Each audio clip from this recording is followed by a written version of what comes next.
안녕하세요. 저는 곧 40을 바라보고 있는 30대 후반 여성입니다.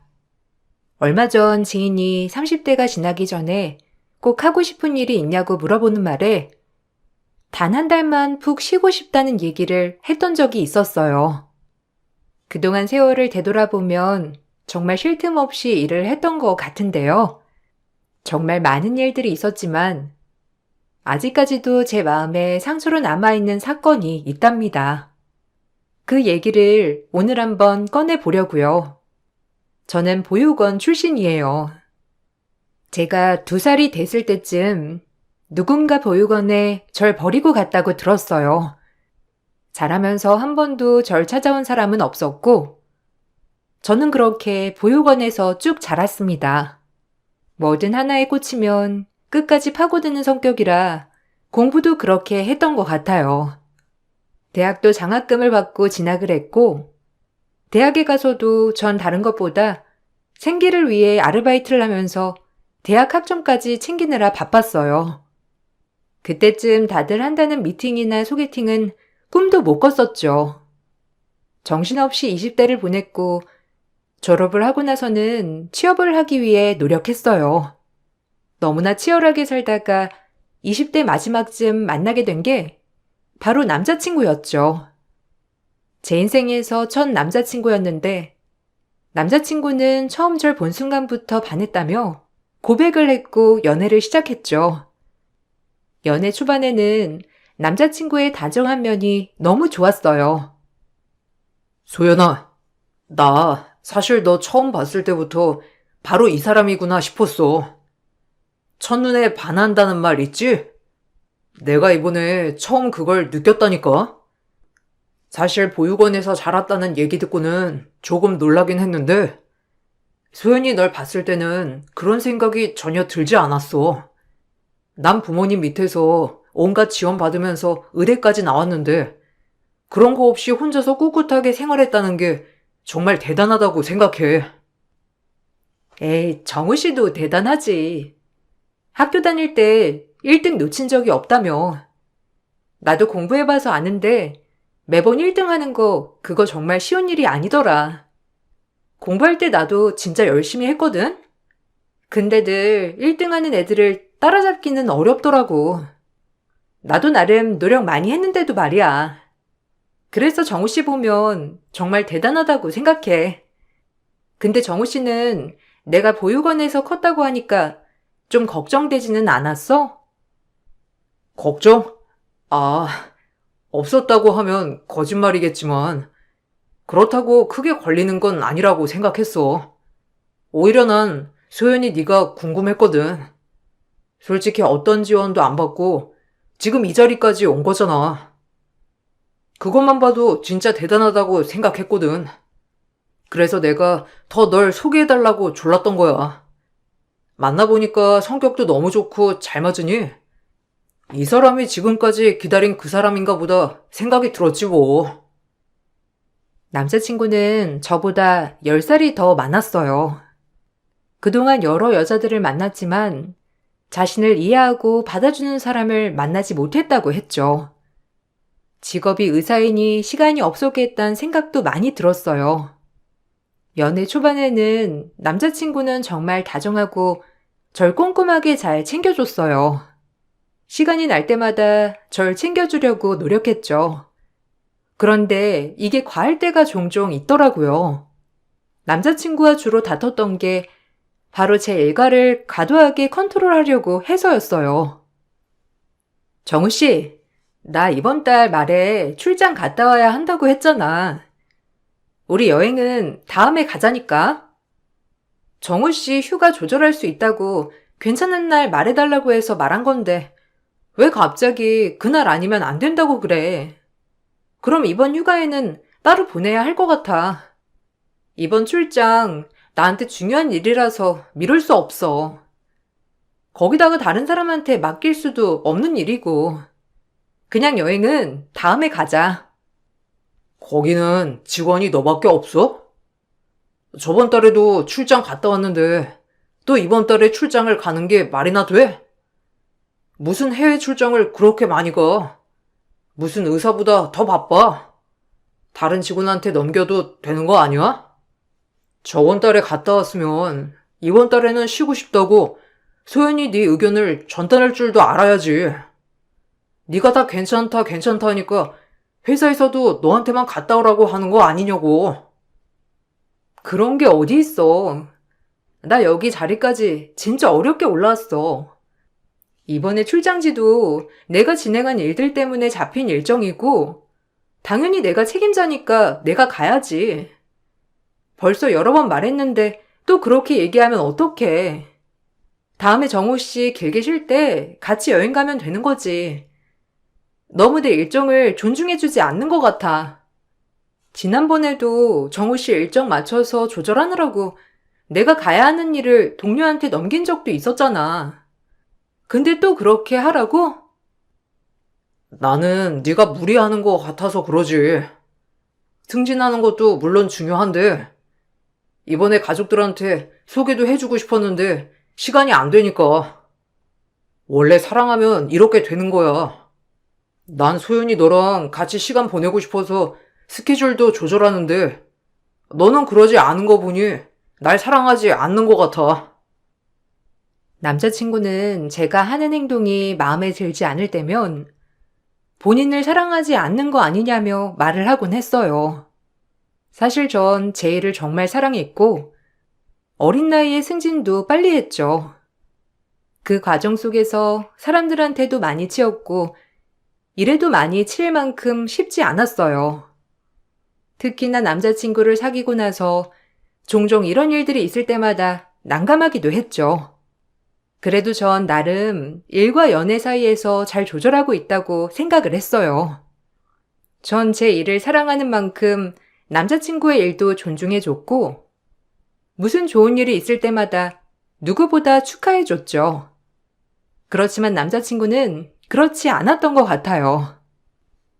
정우 씨, 나 이번에 승진했어. 출장 다녀오는 길에 얘기 들었어. 진짜 그동안 많이 꿈꿨던 일인데 이렇게 되다니. 나 진짜 꿈꾸는 것 같아. 오늘 너무 기분 좋은데 우리 축하 파티 할까? 정우 씨, 뭐 먹고 싶은 거 있어? 오늘은 내가 쏠게. 와, 너희 회사는 진짜 승진 잘해주는구나. 아유, 우리는 매일 환자에 치이고 업무에 치이는데 나도 일반 회사처럼 승진이나 좀 쑥쑥 됐으면 좋겠네. 쉴 틈 없이 바쁜데 회사 다니는 사람들은 퇴근하면 쉬잖아. 얼마나 좋아. 진짜 부럽다. 부러워. 정우 씨도 바쁘지. 그렇지, 그렇긴 한데, 그래도 나도 많이 노력했어.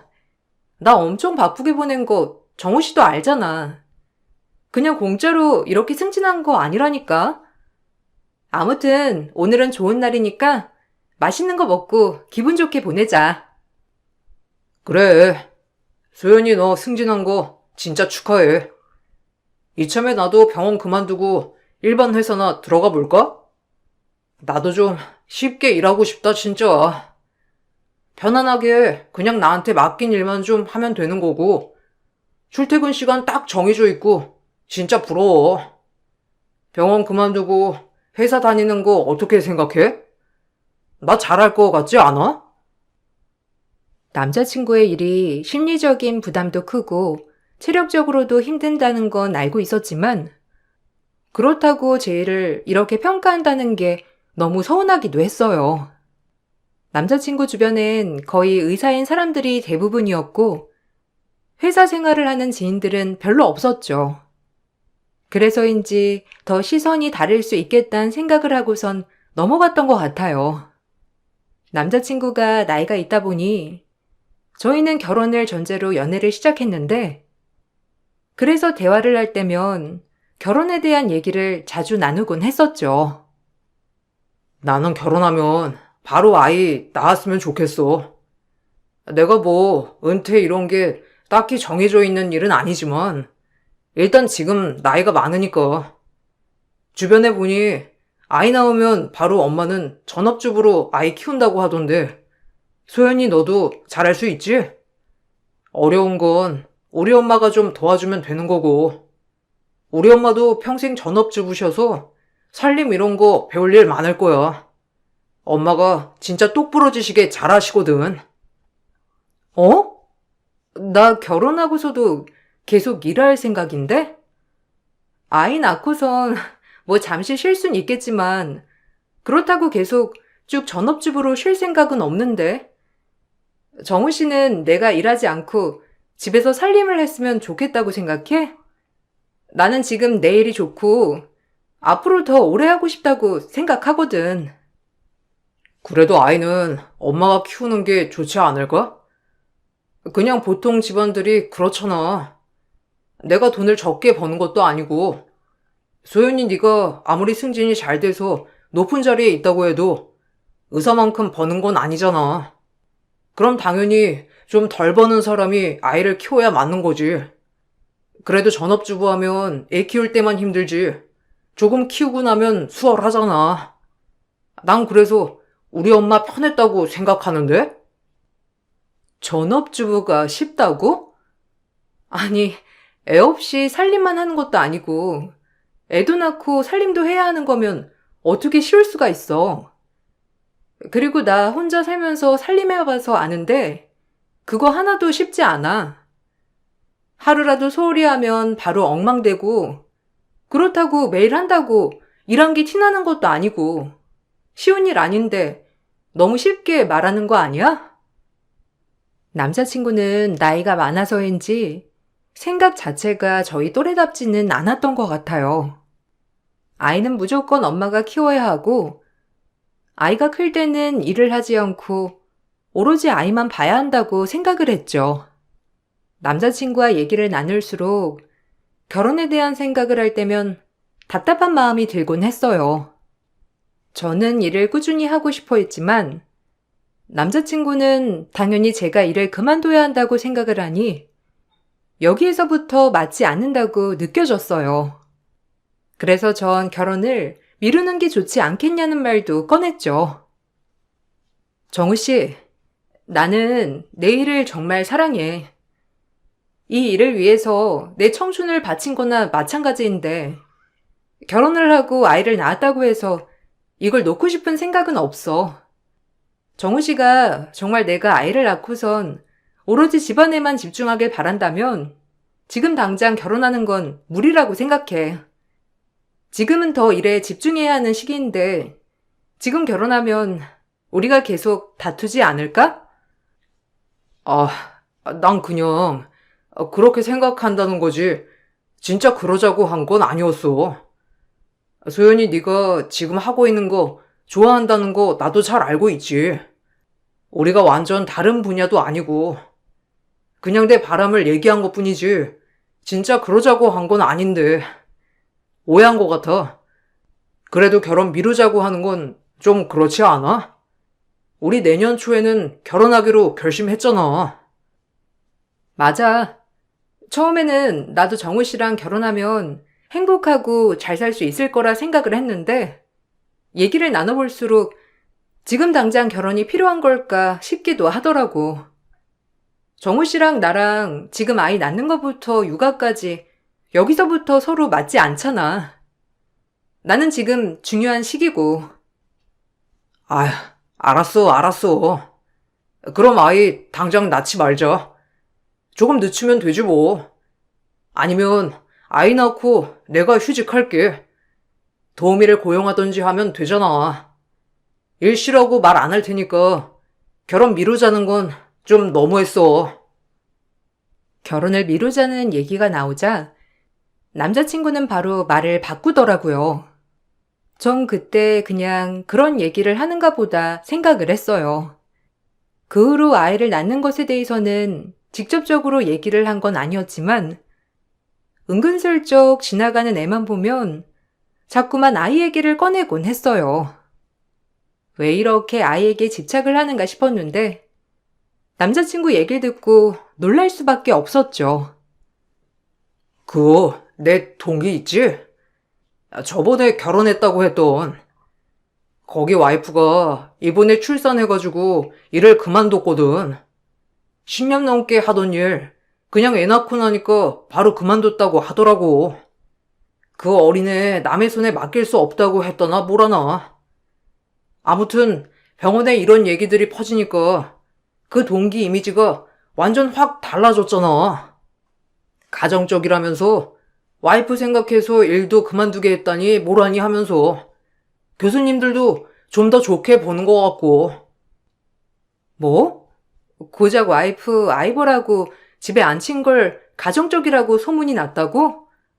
그게 무슨 소리야? 교수님들이 더 좋게 본다는 건 무슨 말이고, 뭐 결혼하고 아이 낳고 가장 되니까 더 좋게 본다 이런 뜻이야? 아니 꼭 그렇다는 게 아니라 아무래도 시선이 좀 그렇잖아. 남자들은 가장으로서 책임을 다하는 거 보이면 그만큼 일을 잘할 것 같다 이렇게 생각하니까 교수님들은 그 동기가 가장이 되고 나서 좀 더 잘 되길 바랐는지 이번에 직책 하나 준다고 했더라고. 나야 혼자니까 내 홀몸만 챙기면 되니 아무래도 관심이 잘 안 가시긴 하겠지. 그게 무슨 소리야? 그 동기라는 사람 원래 일도 빠릿빠릿 잘하고 실력도 있다며. 그래서 그런 거 아니야? 결혼해서 그렇다고 하기에는 너무 이상하잖아. 뭔가 다른 게 있으니까 직책도 주고 하는 거겠지. 아니야. 걔랑 나랑 대학도 같이 나왔는데 공부 실력은 비슷비슷했다고. 다른 거라면 걔는 결혼했고 아이도 있지만 나는 그렇지 않다는 거?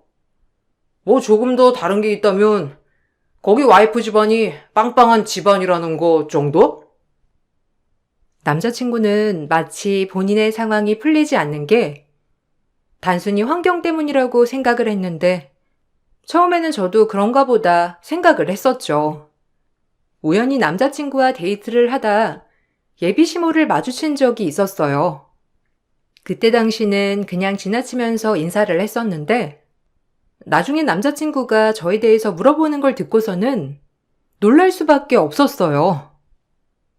저번에 우리 엄마 지나가면서 만났잖아. 엄마가 소연이 너에 대해서 엄청 물어보시더라고. 이번에 처음 본 거지?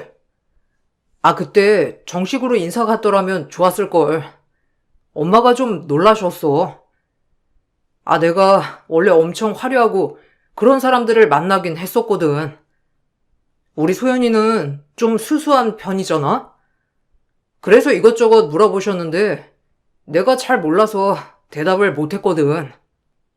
아, 뭐 어떤 거 물어보셨는데? 그때 그냥 거의 인사만 하고 지나쳐서 날 제대로 못 보셨을 것 같은데. 안 그래도 이번에 상견례 전에 가볍게 다시 인사드리러 가야 하지 않을까 생각은 했었는데. 어머님께서 어떤 거 물어보셨어? 아, 그때 입은 옷 브랜드가 뭐냐고 물어보시던데? 엄마가 이쪽으로 관심이 많으시거든. 어디 사냐고도 물어보고, 뭐 이것저것 물어보시긴 했는데, 자세하게 답변은 못 드렸어. 나중에 같이 인사드리면서 하는 게 좋지 않을까 싶어가지고. 옷 브랜드? 혹시 어머님께 나 보육원 출신이라고 말씀드렸어? 그러고 보니까 정우 씨 결혼 얘기하기 전에 일단 내 배경에 대해서 어느 정도 미리 언지를 해두는 게 좋지 않아? 내가 가서 바로 말씀드리기보다는 어느 정도 생각을 해두시는 게 좋을 것 같아. 굳이 왜? 어차피 나중에 다 알게 될 거 좀 늦게 말하자. 우리 부모님은 그런 편견은 없으신데 아무래도 나이대가 옛날 어른들이잖아. 그러니 놀라실 수도 있으니까 그냥 맞닥뜨려서 얘기하는 게 나을 것 같은데. 아직 부모님한테는 말씀을 못 드렸어. 그냥 상견례 가까워지면 얘기할게. 남자친구는 저에게는 제 배경에 대해서 전혀 신경을 쓰지 않는다고 했지만 본인 부모님에게는 제대로 말을 하는 것 같진 않았어요. 물론 말을 꺼내기 쉬운 건 아니겠다 생각을 했었는데 끝까지 미루겠다는 답변을 들으니 어떻게 말을 꺼내야 할지 당황스러웠죠. 한번 예비 시모를 마주친 이후로 그쪽 집안에서는 저에 대해 너무나 궁금해 했어요. 그렇다고 남자친구가 속 시원하게 말을 해주는 게 아니었는지 종종 절 초대하겠다는 의사를 전달하셨죠. 소연아, 이번 주말에 일 바빠? 그냥 대충 마무리하고 우리 집에 가자. 엄마가 너 이번 주말에는 꼭 데리고 오래. 아무리 그래도 상견례 하기 전에 부모님 뵙고 인사는 해야 하는 거 아니냐고 해서 이참에 시간 내서 한번 다녀오자. 이번 주말에 엄마가 김장한다고 하셨거든? 가서 도와드리면서 점수도 좀 따고 그래. 엄마한테 잘 보이면 결혼 준비하는데 좋을 거야. 김장? 나보고 정호 씨 집 김장하는 날에 가서 도우라는 말이야? 나 그날 회사 일 때문에 갈 수도 없고 일이 없다고 하더라도 김장날에 가서 일하는 건 좀 아닌 것 같아. 아직 결혼한 것도 아니고 내가 굳이 가서 도와드려야 하나 싶은데. 왜? 너는 나랑 결혼하면서 시어머니랑 잘 지내고 싶은 마음이 없어? 미리 친해지고 그러면 좋잖아.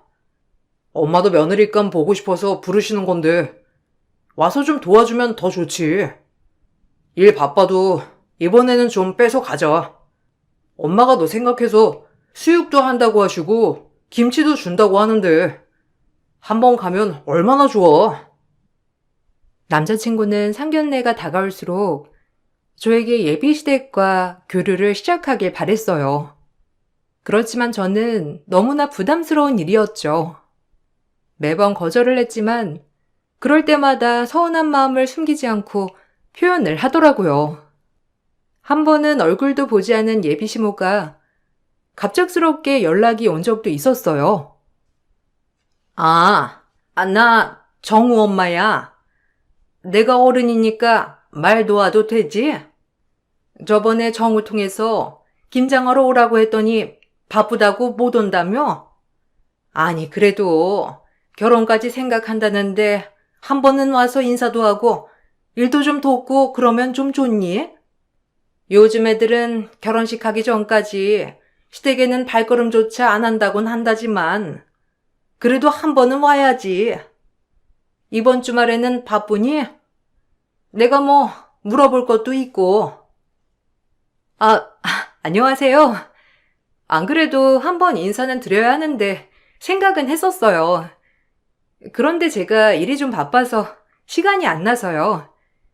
정우 씨도 바쁘기도 하고 서로 시간 맞추려고 하니까 맞는 시간대가 없더라고요.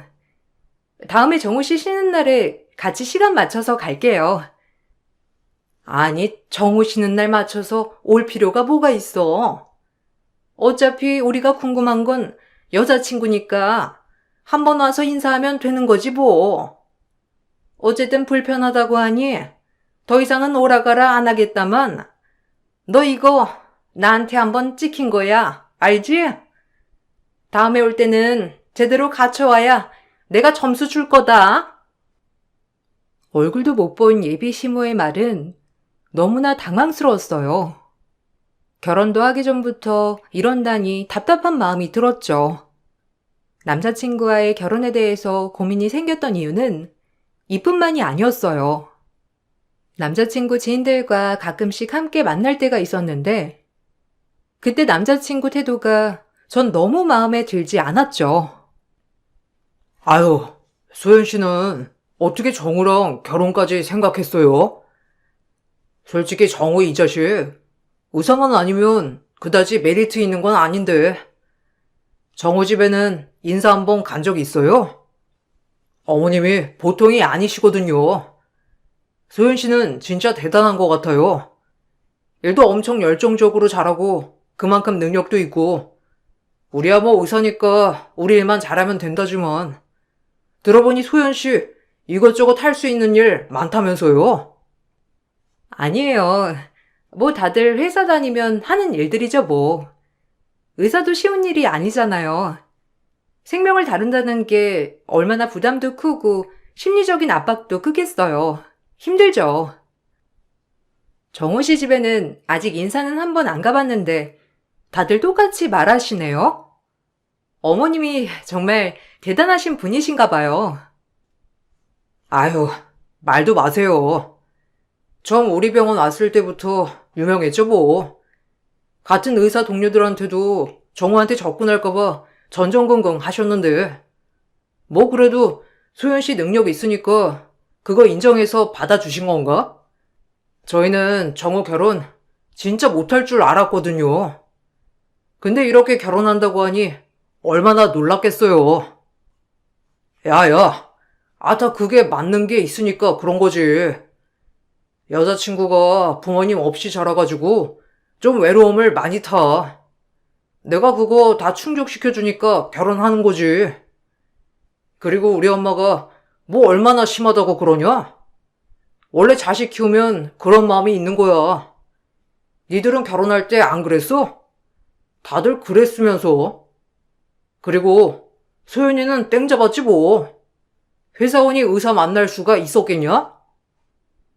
지인들 앞에서는 저를 계속해서 까내리는 것 같아 기분이 나쁘더라고요. 나중에 불편했다는 것을 얘기하니 자신은 그런 생각이 없었다며 오해라고 말을 했죠. 그래도 남자의 자존심 때문에 그럴 수 있다고 생각하며 참았어요. 제 고민이 절정에 이르게 된 순간은 바로 상견례를 앞둔 며칠 전이었어요. 급하게 저를 만나자며 불렀던 남자친구는 부랴부랴 절 데리고 백화점으로 향했죠. 갑자기 백화점에는 왜 가? 뭐 필요한 거 있어서 그래? 아, 어머님 아버님들을 선물 때문에 그렇구나. 안 그래도 내가 주변에 물어보니까 첫 만남 때는 너무 과하게 챙기면 더 부담스럽다고 하더라고. 그래서 약간 다가랑 꽃 이런 거 준비하려고 하는데 좀 부족할까? 다른 선물을 준비해서 가는 게 나을 것 같아? 그래서 지금 백화점에 가는 거야? 아니, 그게 아니라, 사실은 우리 집에 너 보육원 출신이라는 거 말 못했어. 미안해. 우리 집이 워낙 좀 가부장적이어서 편견이 좀 있어.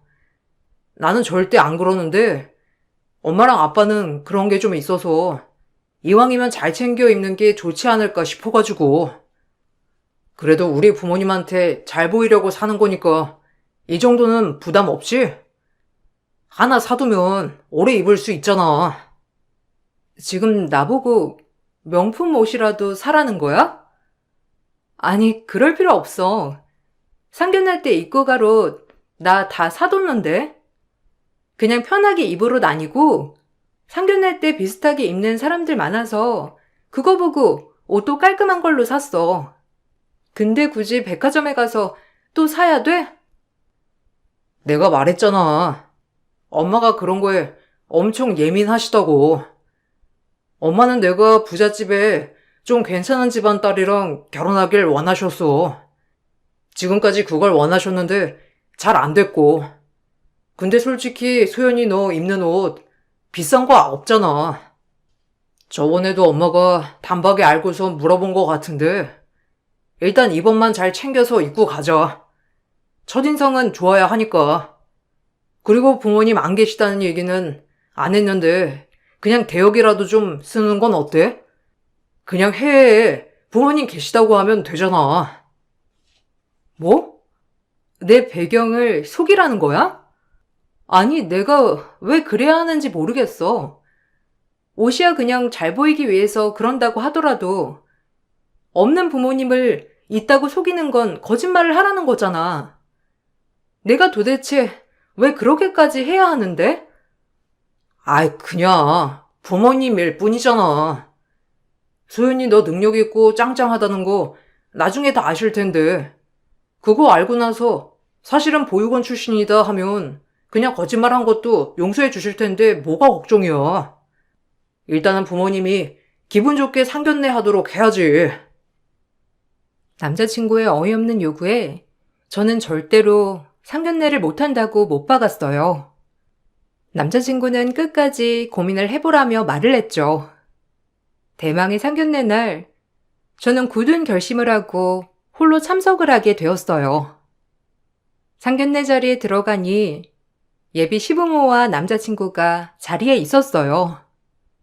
저 혼자 들어오는 모습을 보고서는 남자친구는 한숨을 잔뜩 쉬었고 예비 시부모님은 의아한 얼굴로 물었어요. 아니, 부모님은 같이 안 오셨니? 뭐 좀 늦으시는 거니? 아니면 오늘 참석을 못 하시는 거야?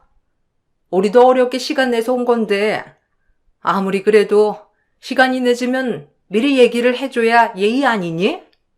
그래도 그간 오라고 초대를 했는데 한 번도 안 오길래 얼마나 대단한 집안인가 해서 봤더니만 약속 시간에도 늦고 말이야.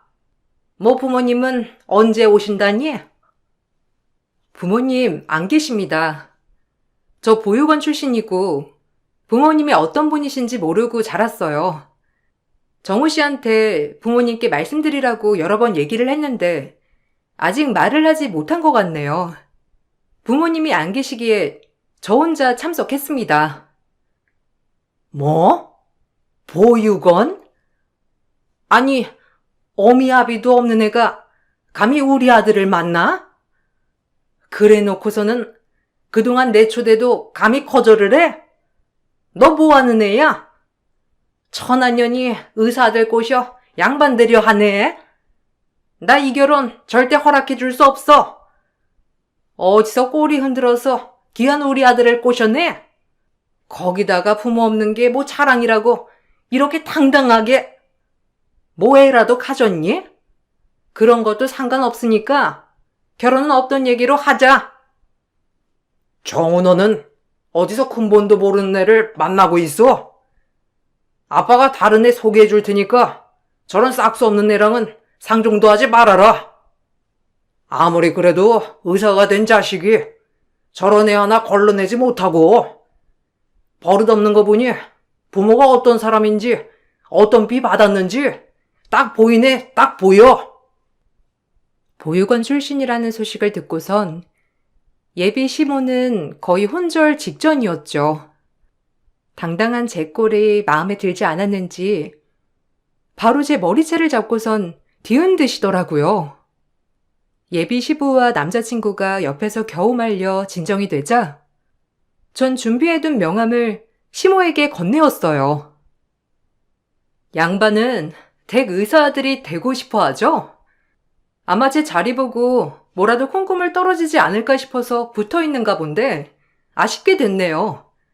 당신 아들이 왜 부모 없는 고아에 이렇게 목매는지나 찾아보시고 머리채를 잡으셔야지. 여우는 내가 아니라 당신 아들이야. 뭐? 이게 무슨 말버릇이야? 근본도 없이 자라니 이 모양 이 꼴이지. 정우 너는 이런 애가 뭐가 좋다고 결혼까지 하겠다고? 넌 내 앞에서 무릎 꿇어도 안 되니 얼른 꺼져. 우리 집안 망신을 얼마나 시키려고. 망신은 댁들이 시키는 거겠죠. 당신 아들이 얼마나 교활하고 맹랑한 사람인지 이제야 알았네요. 그동안 제 뒷조사하느라 엄청 고생 많았겠네. 근데 어쩌지? 내가 다 알아버렸는데. 여우 같은 당신 아들도 이제 끝이야. 예비 시모는 제가 주는 명함을 보고선 기겁 발작을 했어요. 저는 예비 시부모가 살고 있는 건물주이기 때문이었죠. 사실 남자친구와 만나기 전에 제 친부를 찾았어요. 친부는 제 존재도 모르고 살고 있었는데 친모가 절 낳았다는 사실을 돌아가기 직전에 털어놓으면서 뒤늦게 아셨던 거였죠. 아무리 찾으려고 해도 찾을 수 없었던 저였지만 제가 나중에 뒤늦게 친부를 찾고자 유전자 등록을 하고선 만나게 되었어요. 그런데 이미 친부는 돌아가신 후였고 유일한 혈육이었던 제가 친부의 상속인이 되었고 친부가 가지고 있던 건물이 바로 제 재산이 되었어요. 얼굴 한번 본 적 없는 친부가 저에게 준 처음이자 마지막 선물이었어요. 남자친구는 사실 병원 내에서도 실력 없는 의사로 정평이 나 있었고 쫓겨나기 일보 직전이었던 상황이었어요. 그런데 본인 친가는 넉넉하지 못했고 개헌을 하기에도 어려웠죠.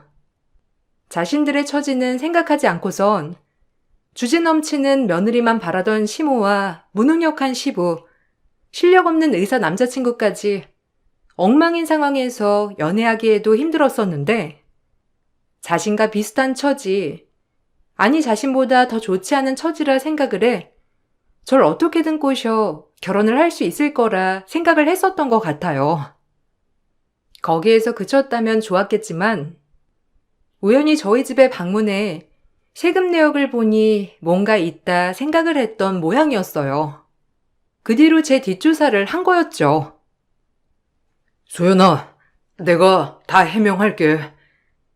나 진짜 너 사랑했어. 너랑 결혼하고 아이 낳으면서 오손도손 잘 사는 게 내 꿈이었다고. 난 네가 부자라서 결혼하겠다고 한 게 아니라 그냥 같이 살면 행복할 것 같아서 결혼하겠다고 한 거야. 뒷조사는 그냥 궁금해서 해본 것뿐이고. 그래서 요즘 자꾸 병원 나올까 개원할까 그런 얘기를 한 거였잖아. 당신네 부모 사는 그 건물에 비어있는 병원 자리 자꾸 언급했던 이유도 그것 때문이었어? 그래서 어떻게든 결혼이라도 해서 그 자리라도 차지해 보려고? 아니, 그게 아니라. 그래. 너랑 결혼하면 그 자리 그냥 내가 쓸 수 있겠다고 생각한 건 맞지만 솔직히 너도 결혼하기에는 좀 힘들잖아. 부모도 없이 고아로 자라서 누가 좋아하겠어. 엄마가 좀 너무한 건 있지만 어느 집안 다 똑같아. 부모 없이 자란 사람 곱게 받아주는 집안은 없다고. 그래. 그래서 헤어지는 거야. 난 날 곱게 받아주는 집안에 시집 가고 싶거든. 나 당신 꼬셔서 양반될 생각 추호도 한 적 없어. 알다시피 당신보다 내가 더 능력이 좋거든. 난 그래도 얼굴도 모르는 부모가 재산이라도 남겨줬는데 당신은? 당신은 원망하려면 내가 아니라 당신 부모를 원망해. 전 그렇게 남자친구와 헤어지게 되었어요. 그 뒤로도 예비 시모는 계속해서 미안하다며 연락이 왔지만 더 이상 연락을 받진 않았죠. 나중에 남자친구를 소개해준 지인에게 들어보니 그 집안이 거의 남자친구 출세를 위해 올인을 했다더라고요. 의대를 보내기 위해 재산을 탈탈 털어서 공부시키고 그런 만큼 집착이 더 심해진 것 같다고 들었죠. 잘난 의사 아들을 뒀으니 당연히 잘난 며느리를 맞이할 수 있을 거라 생각을 했지만 40대가 되어서도 그 집안에 시집을 오는 여자는 없었다고 하더라고요. 아마 예비 시모의 모습을 보면서 이건 아니다 싶었을 거예요. 거기다가 남자친구 능력도 형편이 없었으니 더 그랬겠죠. 전 그래도 남자친구를 진심으로 사랑했기 때문에 결혼을 하겠다 생각했지만 결국에는 온전히 저를 사랑한 게 아니라는 걸 알게 되었고 그렇게 전 마음을 접었어요. 처음에는 분하기도 하고 억울하기도 했지만 차라리 잘 됐다는 생각이 들더라고요. 지금은 다시 일상을 되찾았고 전세 만기가 된 전 예비 시부모는 바로 집을 빼 나갔죠. 아픔을 잊기 위해 일에 열중한 결과는 승진이었어요. 10년 넘게 일을 하다 보니 휴식 시간이 좀 필요한 것 같아 몇 주 쉴 계획이랍니다. 쉬는 시간 동안 좀 더 나를 돌보려고요. 가족이라는 게 뭔지 많은 생각이 드네요. 여러분들에게는 가족이 어떤 건가요? 한 번도 느껴보지 못했던 가족이라는 걸 저도 언젠가는 느낄 수 있겠죠? 모든 분들이 어제보다 오늘이, 오늘보다 내일이 더 행복하시길 기원할게요. 안녕하세요. 어려서부터 능력 없는 아버지 밑에서 지질이 고생만 하는 엄마와 살아갔어요. 능력도 없는데 일만 벌이는 아버지가 너무 싫었고 엄마가 너무 불쌍한 마음이 들었어요. 꼭 능력 있는 남자를 만나서 이렇게 살지 않으리라는 마음으로 살았는데 성인이 되고 나서 아버지가 또다시 빚을 지고 일을 벌였다는 소식에 엄마는 쓰러졌고 저 역시 정말 힘든 날이었어요. 도대체 언제까지 이렇게 일만 벌이고 수습은 안 하실 거예요? 엄마 저렇게 쓰러지고 아버진 하시는 게 뭐예요? 내가 어디 그러고 싶어서 그랬겠냐? 근데 어쩌니? 일이 이렇게 안 풀리는 걸. 네가 좀 이해해라. 정희야, 돈 좀 어떻게 융통 좀 안 될까? 이 돈 못 갚으면 이 집이고 다 날리는 거야. 그럼 엄마랑 나, 그리고 너 어떻게 되겠니? 정말 지긋지긋해요. 그놈의 돈. 절 돈 때문에 낳은 것도 아니고 매일 하루가 멀다 하고 돈 사고 치는 아버지 대단해요.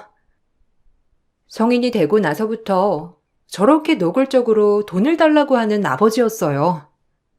정말 힘든 과거였고 그렇게 회사를 마치고 집으로 도착했을 때 웬 낯익은 음성과 함께 신이 나서 만취한 아버지의 목소리가 들려왔답니다. 이게 무슨 일이지 싶었어요. 어제까지만 해도 죽상을 하고 계신 아버지였는데 갑작스레 저리 신나는 음성이 들리니 무슨 일인지 의아했던 거예요. 정희야, 이제 오냐? 아니, 넌 왜 한서방 소개도 안 하고 그랬어?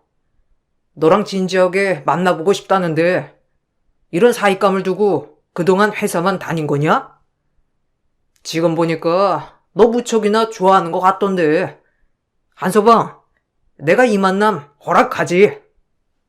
아유, 장인어른이 좋게 봐주신다면 제가 더할 나위 있겠습니까? 제가 더 잘하고 우리 정희씨 공주처럼 떠받들게요. 아니, 이게 어떻게 된 상황이에요? 강덕 씨가 저희 집을 어떻게... 그리고 사익감이라니. 아빠, 회사 동료일 뿐이에요.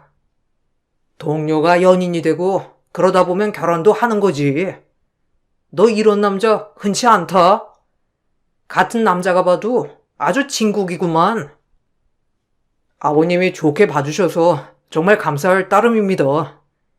제가 정희씨 책임지고 데려갈 테니까 아버님이 저만 믿어주세요. 사이가 마음에 드네. 내가 아주 우리 딸 덕분에 좋은 아들이 생겨서 너무 행복해. 정희야, 아빠가 기분이 너무 좋다. 사실 입사 때부터 저를 쫓아다녔던 회사 동료가 있었지만 연애할 시간도 여유도 없었기 때문에 늘 거절을 해왔던 터였어요. 그러나 저희 집이 어려운 상황인 것을 어떻게 알고 회사 동료는 금전적으로 아버지를 도와준과 동시에 저에게 잘 보이려고 했어요. 너무나도 힘든 시절이었기 때문에 회사 동료를 의지하게 되었고 저희는 그렇게 연인이 되면서 결혼까지 하게 되었어요. 하지만 주변에서 여자를 밝히는 남편인 걸 알았기 때문에 저희 결혼을 말리는 사람들도 덜어 있었답니다. 그래도 그때는 남편에게 고마운 마음이 많았기 때문에 주변의 말들은 많이 들리지가 않았어요. 그렇게 내 인생 이제 걱정 없고 행복한 일만 남았나 했지만 어느 부부가 그러하듯 결혼하면 시들시들해진다는 것이 사실이었어요. 남편은 예전과는 정말 달라졌었거든요. 너네 아빠 허구한 날 사고치고 양심이 있냐? 여하튼 딸내미 등골 빼먹는 거 여전해요. 어떻게 나이를 그렇게 잡수냐? 당신 말 다 했어? 결혼 전에 뭐 책임지겠다고 본인 아버지라고 여긴다며. 그런데 어떻게 말을 그딴 식으로 해? 내 말이 틀려? 니네 식구들 진절머리나 양심도 없어가지고 결혼할 때 뭐 하나 해준 것도 없으면서 바라는 건 더럽게 많아요. 내가 노는 사람이야? 바빠 죽겠는데 무슨 칠순 때 들리라고 전화까지 와? 너네 애비한테 전해라. 못 간다고. 바쁘다고 해. 애비? 진짜 말 막하네. 당신이 이런 사람인 줄 알았으면 애초에 결혼하지도 않았어. 어쩜 그렇게 말을 할 수 있니? 저희 아빠에게 잘한다고 그렇게 입이 닳도록 말했던 남편이지만 저와 결혼한 뒤 오히려 도움이 되지 않는 친정 부모님을 멸시하는 날들이 많아졌어요. 나도 내 부모님께 원망을 했던 적도 많았으나 막상 남편이 그런 마음을 먹으니 속상한 게 사람이더라고요. 나 원래 이런 놈인 거 몰랐냐? 돈에 환장해서 보이지도 않았겠지. 그러니까 잘 알아보고 하지 그랬냐? 나도 이런 집구석인 거 알았으면 애초에 결혼 안 했지. 아니 돈이 없다 하니까 이렇게 없는 집인 줄 내가 어떻게 알았겠냐? 어떻게 보면 나도 사기 결혼 당한 거지. 반반은 네 얼굴만 믿고 결혼 밀어붙였다가 돈이나 뜯기고 니네 집에서 나한테 해준 게 뭐야? 뻔히 힘든 사정인 거 다 알았으면서 이제 와서 돈이 없어서 아무것도 못 해준 걸 가지고 그러는 당신 진짜 치졸하다. 너네 아빠 특히 나한테 전화 좀 그만하라고 해. 진짜 지겨우니까. 내가 무슨 아들이라도 되는 것처럼 허구한 날 귀찮게 해. 남편은 결혼 전과 180도 달라져 있었어요. 결혼 전 저희 집에 금전적 도움을 한번 준 것을 가지고 결혼하고 나서까지 생색을 내는 남편이었고 아빠와 엄마가 사이 밥이라도 대접하고 싶어 하면 만나기도 극구 거부했답니다. 돈 없는 장인 장모는 본인에게 도움이 되지 않는다며 대놓고 무시하기도 하였어요. 너무 힘든 시절이었고 도망치고 싶었기 때문에 선택한 결혼이었는데 이렇게 제 발목을 잡게 될 줄은 정말 몰랐어요. 남편은 금전적 도움을 준 것을 핑계 삼아 늘 저를 막대하고 막말을 하였어요. 나 이번 주에 출장 가니까 짐 좀 싸놓고 돌아오는 날에 10첩 반상 차려놔라. 국은 따로인 거 알지? 넌 이런 거라도 해야 돼. 내가 무슨 당신 시종이야? 이래라 저래라. 그리고 나도 일하느라 바빠 죽겠는데 어떻게 십첩반상을 차리라는 거야? 꼴랑 200 받고 다니면서 뭘 유세야? 너 내가 이 집에서 얼마나 널 편하게 해주는지 몰라서 그래? 네가 나 아니었으면 이렇게 누리면서 살 수 있냐고. 다 꼬우면 네 아빠 돈 갚고 헤어지던가. 너 돈 때문에 나랑 결혼했잖아. 진짜 할 말이 없다. 제일 아픈 데를 건드리네. 그리고 그래. 당신도 나한테 애정이 없는 것 같은데 그 돈 어떻게든 해결할게. 툭 하면 친정 식구에게 도움을 준 것을 빌미삼아 저에게 압박하는 남편이 너무 싫었고 어떻게 해서든지 친정 빚을 갚고 싶었답니다. 그렇게 회사에서 신용대출도 받고 이것저것 적금 모은 것을 끌어모아 남편에게 이혼을 선언하자 남편은 갑자기 태도가 돌변하며 싹싹 빌기 시작했어요. 다시 결혼 전 저에게 죽자사자 매달리던 남편의 모습으로 돌아오게 된 거였고 저 역시 알 수 없었어요. 돈 갚으라고 해서 갚았고 더 이상 당신이랑 살기 싫어서 그러는데 왜 그래? 이혼해. 여기 돈 있잖아. 더 이상 생색 내지 마. 내가 진짜 당신이랑 이혼하고 싶어서 그랬겠어? 우리 사이에 애도 있는데 어떻게 그래? 내가 더 잘할게. 용서해줘. 결혼 전에 당신이 나 애 태우고 마음고생 시켰잖아. 그래서 보상받고 싶은 마음이 있었나 봐. 진짜 안 그럴게. 한 번만 봐주라. 당신을 어떻게 믿어?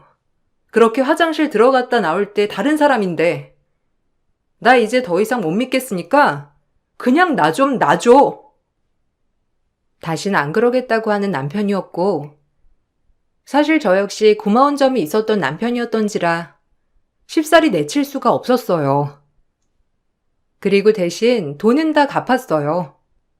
굳이 이렇게 신세지고 싶지 않았고 잘 지내려면 서로 동등한 관계여야 맞다고 생각했거든요.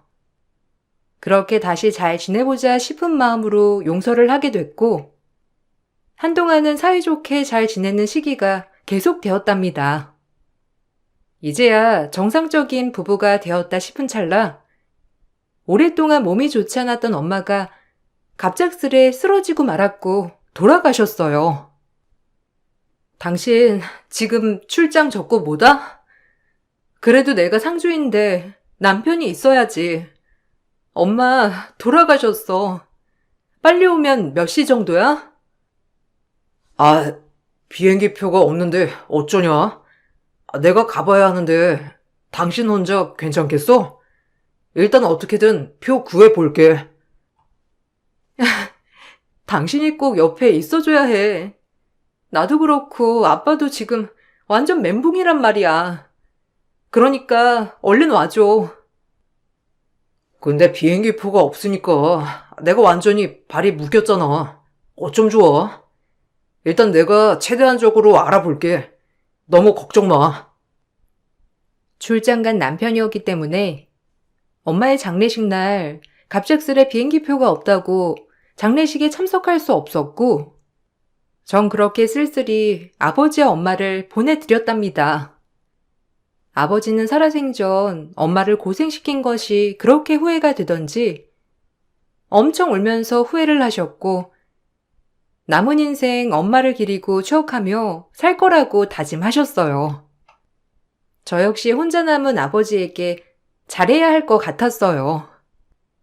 남편이 없는 게 아쉬운 장례식이었지만 그래도 엄마가 편히 잘 가셨을 거라고 생각한 뒤 마음을 굳게 먹기도 하였죠. 어떻게 허망하게 가버리시냐? 미안해. 내가 꼭 와서 정신없는 당신이랑 아버님 챙겼어야 했는데 바빠서 그만. 괜찮아. 일 때문이었잖아. 비행기표도 없었고.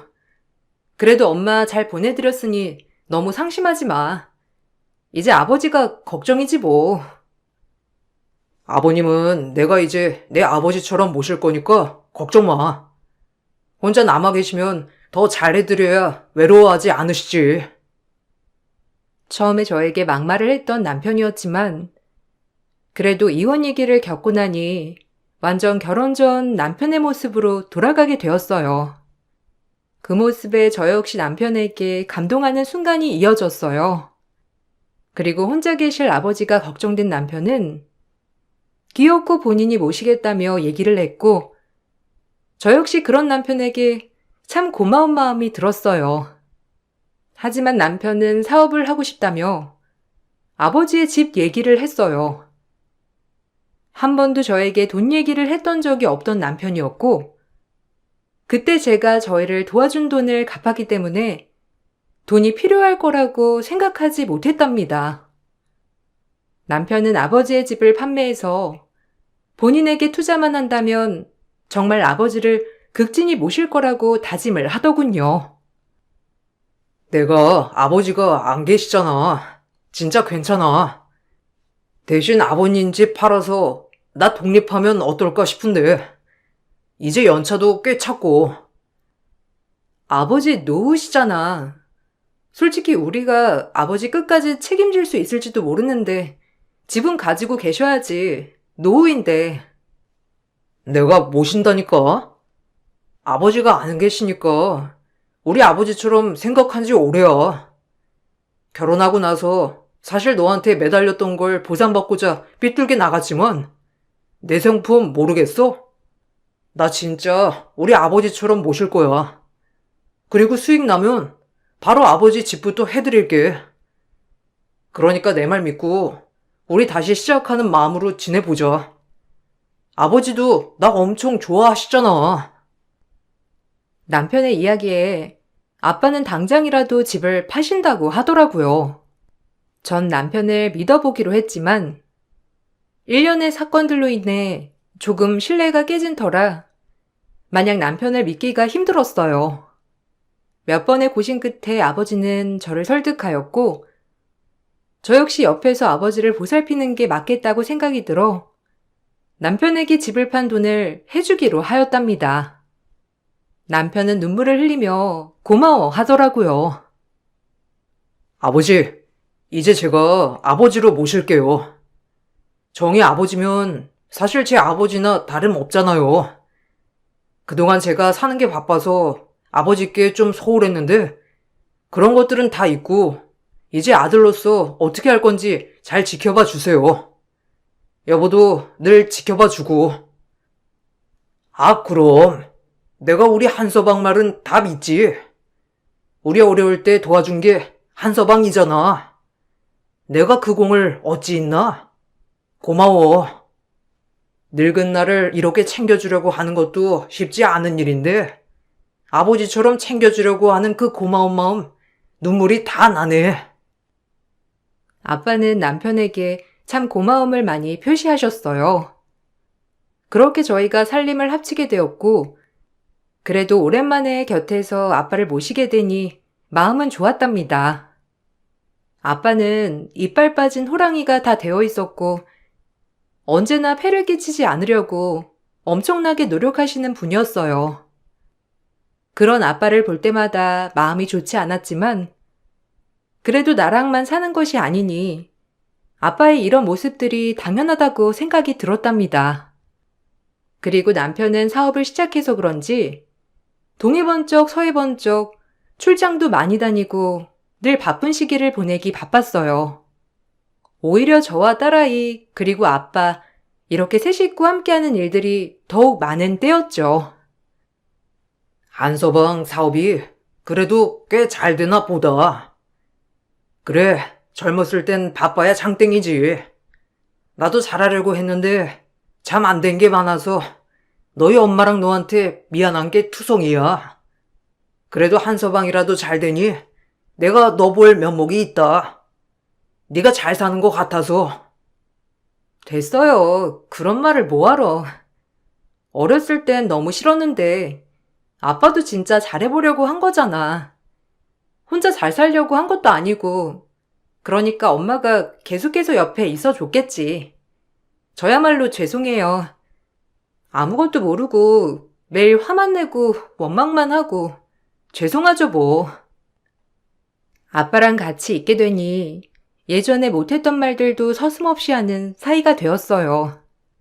오히려 나이가 들어가니 아빠의 마음을 더 잘 알게 됐다고나 할까요? 그러던 중 바쁜 남편이 퇴근을 하고 친구랑 전화를 하더라고요. 아무렇지 않게 동창 모임 얘기를 하는 것 같았고 저를 들으라는 식으로 얘기를 하였어요. 전 동창 모임의 부부 동반이니 당연히 그 날짜 그대로 나가면 되겠다 싶었고 워낙 바쁜 사람이니 저에게 말하려는 걸 까먹었다고 생각을 했었답니다.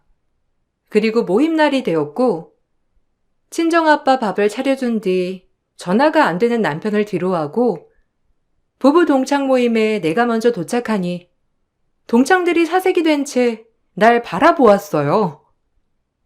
아니, 재수씨가 여기를 어떻게?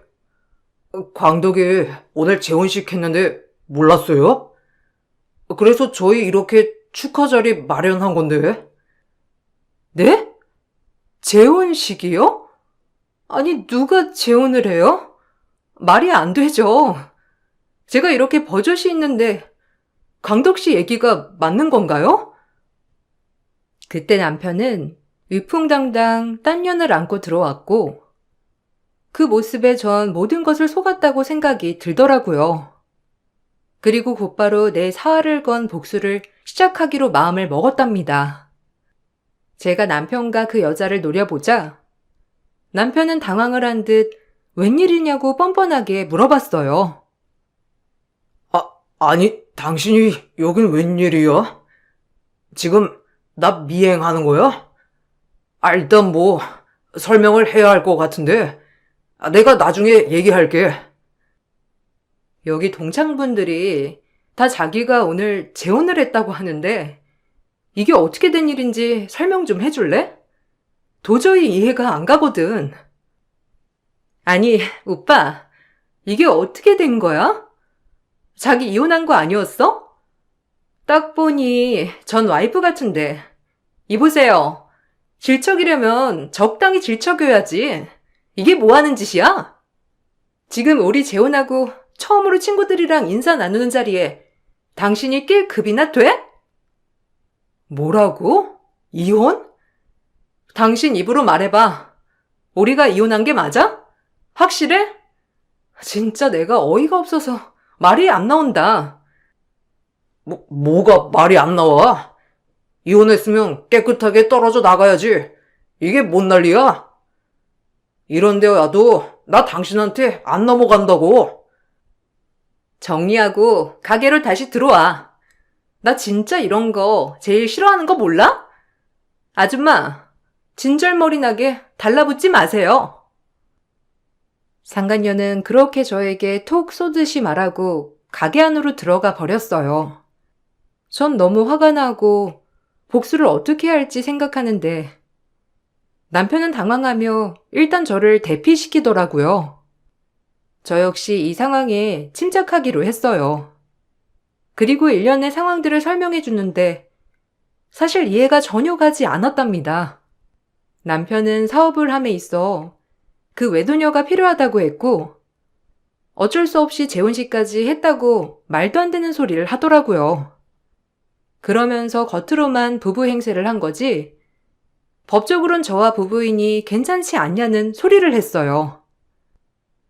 진짜 너랑 헤어질 생각이었다면 내가 이혼부터 하자고 했겠지. 우리 사업에 진짜 큰 손이야. 그러니까 조금만 참아줘. 내가 오죽하면 이런 행동까지 하겠어? 다 이게 우리 딸이랑 당신 먹여 살리려고 하는 짓이란 말이야. 한 번만 참아줘라. 지금 저 여자도 납득시켜야 돼. 저 여자는 내가 이혼남인 줄 알거든. 그러니까 내 마음 좀 알아주라. 너밖에 없는 거 알잖아. 지금 저 여자도 속이고 있다는 거야? 아, 당신 사업이 아무리 중요하다지만 이게 다 뭔 짓거리냐고. 우릴 어떻게 보길래. 나만 믿고 기다려줘. 진짜 다 왔다니까. 저 여자가 우리 인생을 바꿔놓을 거물급이야. 나 믿지? 내가 머리 하나 타고났잖아. 그래서 재혼식까지 했니? 저 여자 속이려고? 나 진짜 황당해서. 지금 내가 너무 당황해서 침착한 거야. 알아? 알지. 내가 면목 없지. 나중에 얘기할게. 나만 믿고 기다려. 진짜 당신 말대로 다 할 거니까 조금만, 아주 조금만 시간을 줘. 남편은 일단은 계속 미안하다고 했어요. 그리고 정말 억만장자가 돼서 잘 살게 해줄 거라고 큰 소리를 치더라고요. 그리고 전 이왕 복수를 하기로 마음을 먹었기 때문에 남편에게 치를 떨게 되었고 일단 남편이 하자는 대로 기다리기로 했답니다. 어차피 제가 혼자선 뭘 할 수 없는 걸 잘 알았기 때문이죠. 전 남편에게 일단 친정 아버지와 딸아이 이렇게 셋이 살 집만 부탁을 했어요. 남편이 그렇게 그 여자를 속인다는데 제가 빠져줘야 할 것 같았고 남편은 돈에 눈이 멀어 당장 그렇게 해주었어요. 그래, 이왕 이렇게 된 거, 이 집을 그냥 네 명의로 하면 되겠다. 사실 저 여자는 내가 개뿔 아무것도 없는 줄 알거든. 근데 저 여자 참 불쌍하다. 나야 자기가 날 얼마나 사랑하는지를 아니까 그냥 참지만 그 여자는 무슨 죄가 있어서. 돈 많은 죄지.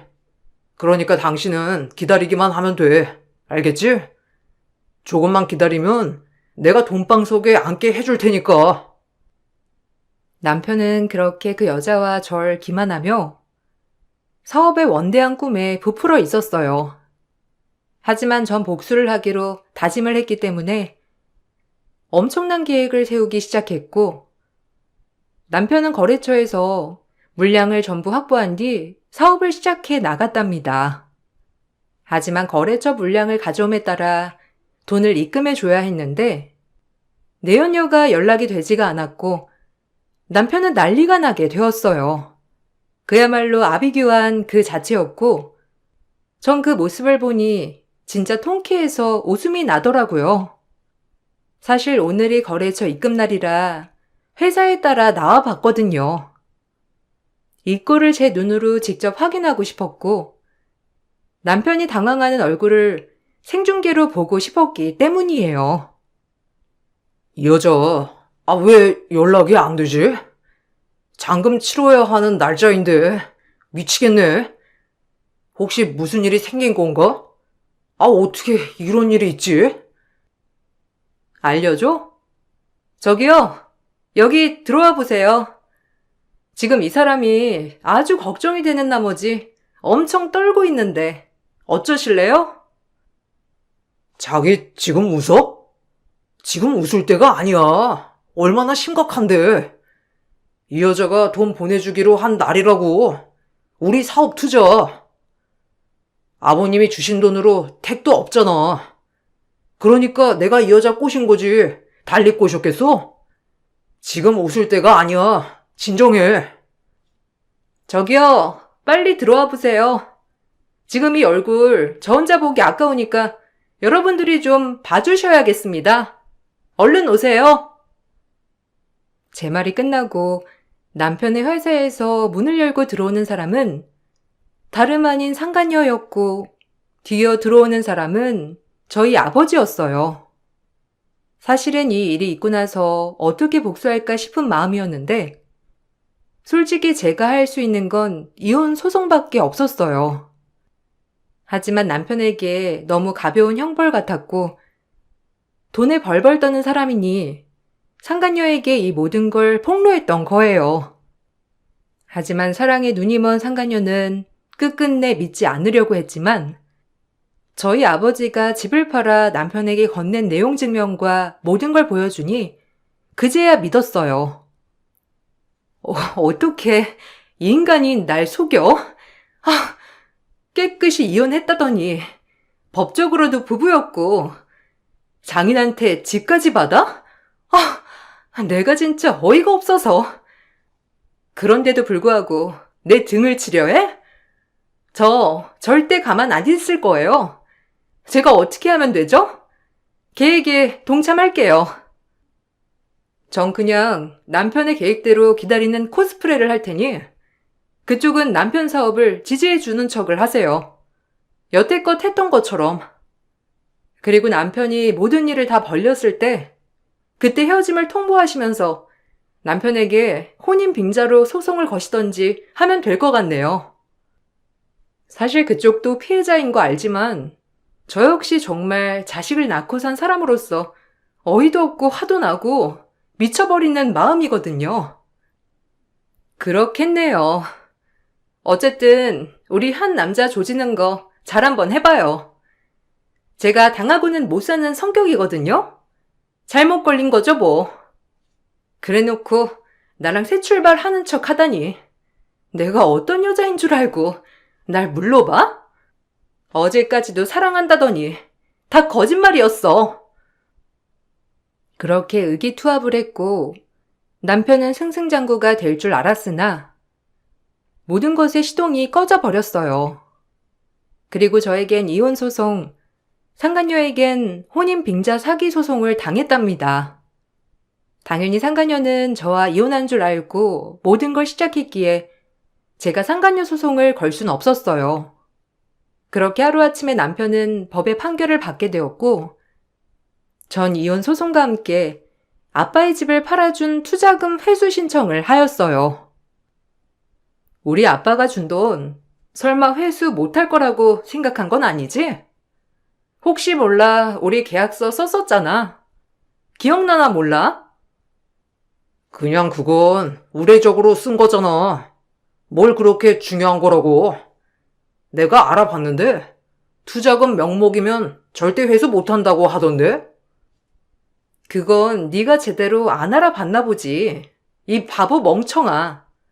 하긴 그 머리로 사기를 치려고 했으니 이 꼴이 났지. 안 그래? 아빠는 그냥 준다고 했던 돈이지만 혹시 몰라 변호사를 대동해 계약서를 작성한 게 큰 이득을 보게 되었거든요. 변호사가 작성해준 계약서에는 대여금 성질의 돈으로 적혀 있었어요. 원금 보장에 대한 약정이 적혀 있었거든요. 그래서 법원에서도 투자금보다는 대여금으로 판단하여 아버지의 돈을 돌려받을 수 있을 것 같은 뉘앙스였고, 사람 앞일 혹시 몰라 그렇게 설정해둔 게 정말 신의 한 수였습니다. 세상 모든 것들이 우리를 도와주고 있는 것 같았고, 남편을 무너뜨리기만 하면 된다고 생각이 들었어요. 천만 다행이다.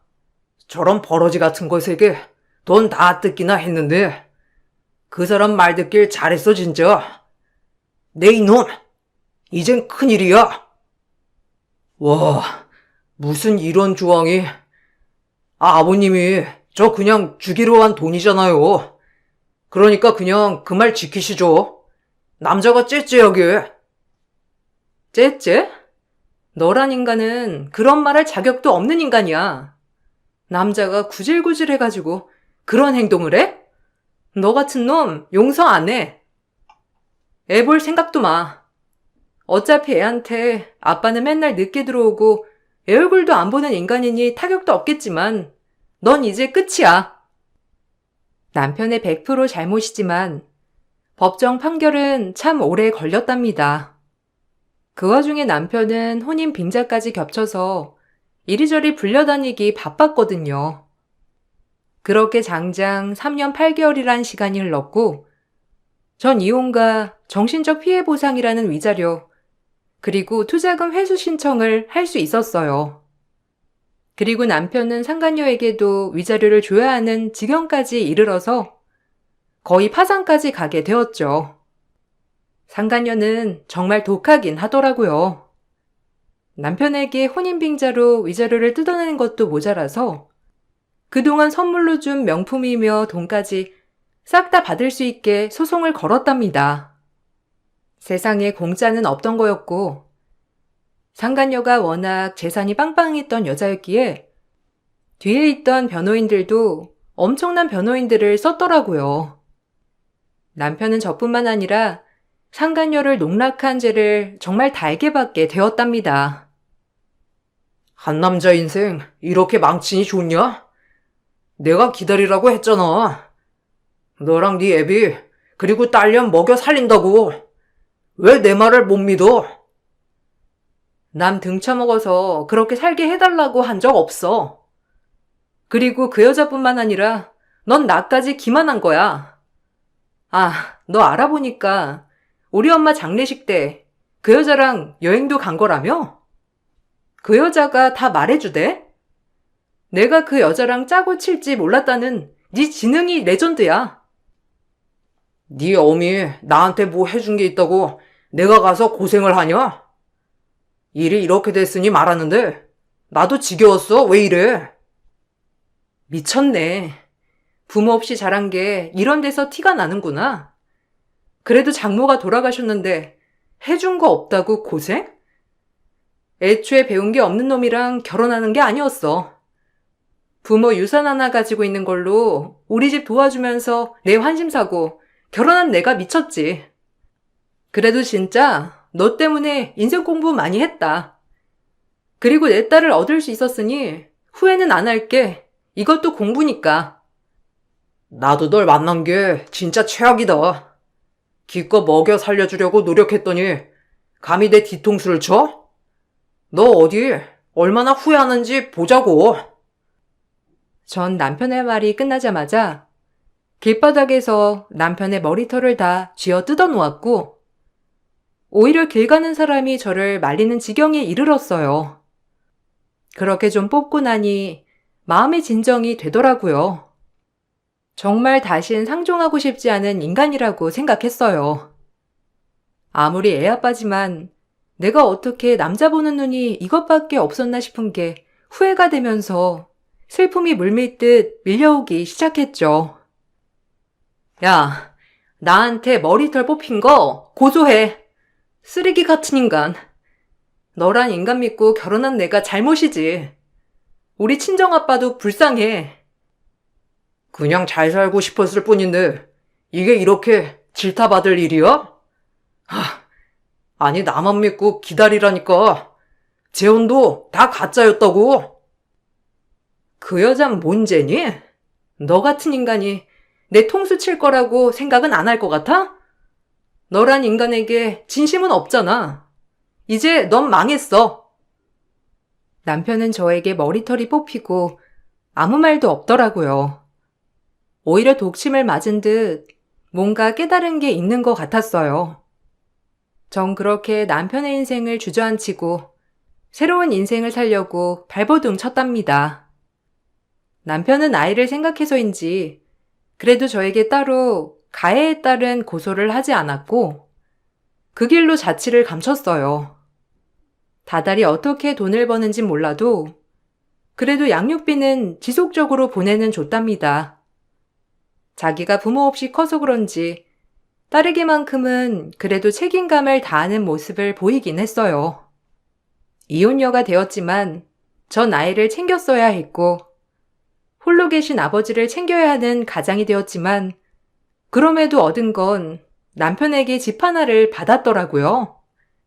위자료는 물론이고 그래도 집 명의를 제 명의로 돌려놓은 까닭에 안식처가 있다는 기품이 생겼어요. 그리고 아빠는 남편에게 회수한 투자금으로 저에게 작은 보탬이 되고 싶다며 그 돈을 전부 주었답니다. 끝내 받지 않으려고 했던 돈이지만 아빠는 주시더라고요. 처음으로 아빠에게 받아보는 돈이었고 엄마 생각에 눈물이 광광 나더라고요. 내가 그동안 너한테 신세진 게 한두 푼도 아니었고 네가 시집가기 전까지 우리 집에 돈 된 것만 생각하면 미안해. 이 돈 받아주라. 그냥 아빠가 너한테 해주지 못했던 목돈이라고 생각해. 이 돈으로 뭐라도 하면 좋을 것 같아. 이제 혼자잖니. 아니야, 괜찮아요, 진짜. 이 돈이 어떤 돈인데. 아빠 노후 자금에 보태. 난 진짜 괜찮아. 다달이 양육비에 위자료도 있잖아. 그건 네 딸 키우는 돈이고 이건 아빠가 딸한테 주는 돈이다.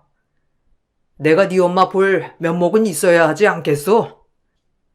젊었을 때 너 고생, 너네 엄마 고생 이제라도 조금의 보탬이 된다면 아빠는 그것만으로도 괜찮아. 이걸로 뭐라도 시작해. 하지만 아빠는 돈을 주었어요.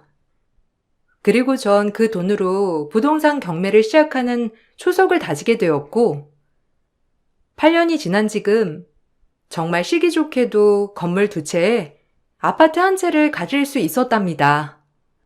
남의 인생 참 알 수 없죠? 저 역시 인생은 알 수 없이 흘러가는 것 같아요. 다행히도 아버진 아직까지 건강하시고 딸아이도 아빠의 부재가 있지만 잘 커주고 있어요. 지금은 참 친구 같은 딸이 되었고요. 그래도 이렇게 되기까지 많은 것을 경험했지만 이 경험 헛되지 않았다고 생각합니다. 언젠가 또 다른 발판이 된다고 생각하거든요. 과거 얘기를 더듬어서 쓰다 보니 참 기구했던 제 삶이네요. 그래도 초년복보다 중년복이 좋을 예정이니 괜찮은 인생이겠죠? 저에게 닥쳐온 이 시련이 결코 헛된 거라고 생각하지 않을 것이고 앞으로도 앞서 나아감에 따라 더욱더 현명해지려고요. 여러분들도 지금 고난이 있으시다고 좌절하지 않으셨으면 좋겠답니다. 인생 어디서 터질지 모르는 거니까 지금 조금만 버티시길 바랄게요. 날 좋은 봄날 과거를 회상하며 쓴 글을 마쳐보겠습니다. 감사해요. 안녕하세요. 경기도 일산에 살고 있는 30대 후반 여성이에요. 제 이야기를 써보려고 하는데 어떨지 모르겠네요. 사랑하는 남편을 만나 결혼을 약속했고 그렇게 일사천리로 행복만을 꿈꾸며 살았던 어느 날 남편이 결혼 전 친형과 형수님을 소개해 주겠다고 하더라고요. 자기한텐 무엇보다 소중한 형이며 저에게 꼭 따로 소개를 시켜주고 싶다고 했거든요. 결혼 전인데다가 남편의 친형과 형님 되실 분을 처음 뵙는 거라 너무 떨리고 어떤 모습을 보여야 할까 설렘 반 긴장 반이었어요. 그렇게 입이 닳도록 칭찬한 형수님이었기에 저 역시 어떤 훌륭한 인품을 가지고 있을 형님일까 생각하며 기대했거든요. 아, 안녕하세요. 저는 39살 김창수입니다. 만나서 정말 반갑습니다. 우리 창이 꼭 잘 부탁드릴게요. 아, 네, 안녕하세요. 창희 씨한테 말씀 많이 들었어요. 세상 그 어떤 누구보다도 형을 아끼고 좋아한다고 하더라고요. 어머, 그래? 안녕하세요? 반가워요. 이제 날짜까지 잡고 인사까지 했으니 동서라고 생각하고 말 편하게 할게. 네, 편하게 하세요. 창희 씨한테 듣기론 형님도 정말 대단한 분이시라고 했어요. 이렇게 뵈니 너무 따뜻하신 것 같아요. 그건 그렇지. 솔직히 나 같은 인품을 어디서 보겠어? 도련님, 이렇게 말씀해 주셔서 감사해요. 그래도 도련님이 제 노고를 알아주신다니 마음이 많이 뿌듯한데요? 저야말로 창수 씨 만나서 늘 동화 속에 사는 것처럼 순수한 사랑을 하고 있답니다. 처음 보는 남편의 형은 어딘가 조금 어눌해 보이기도 하였고 일반 어른 같지 않다는 느낌을 받았는데 역시나 남편의 형은 지적장애 3급을 가진 사람이었어요. 늘 밝기만 하고 당당한 남편에게 이런 아픔이 있을 줄은 정말 몰랐답니다. 그래도 형님이란 분은 옆에서 시숙을 살뜰히 아끼고 보살폈고 남편도 그런 모습에 형님에게 무한 존경심을 내뱉었어요. 솔직히 몸이 불편한 사람을 사랑으로 케어한다는 게 얼마나 힘든 일인지 잘 알기 때문에 형님에게 대단하다는 생각이 들었거든요. 형수님 아니었으면 진짜 아찔합니다. 그래도 형이 형수님 같이 좋은 분을 만나서 살고 있다는 게 저희 복이죠.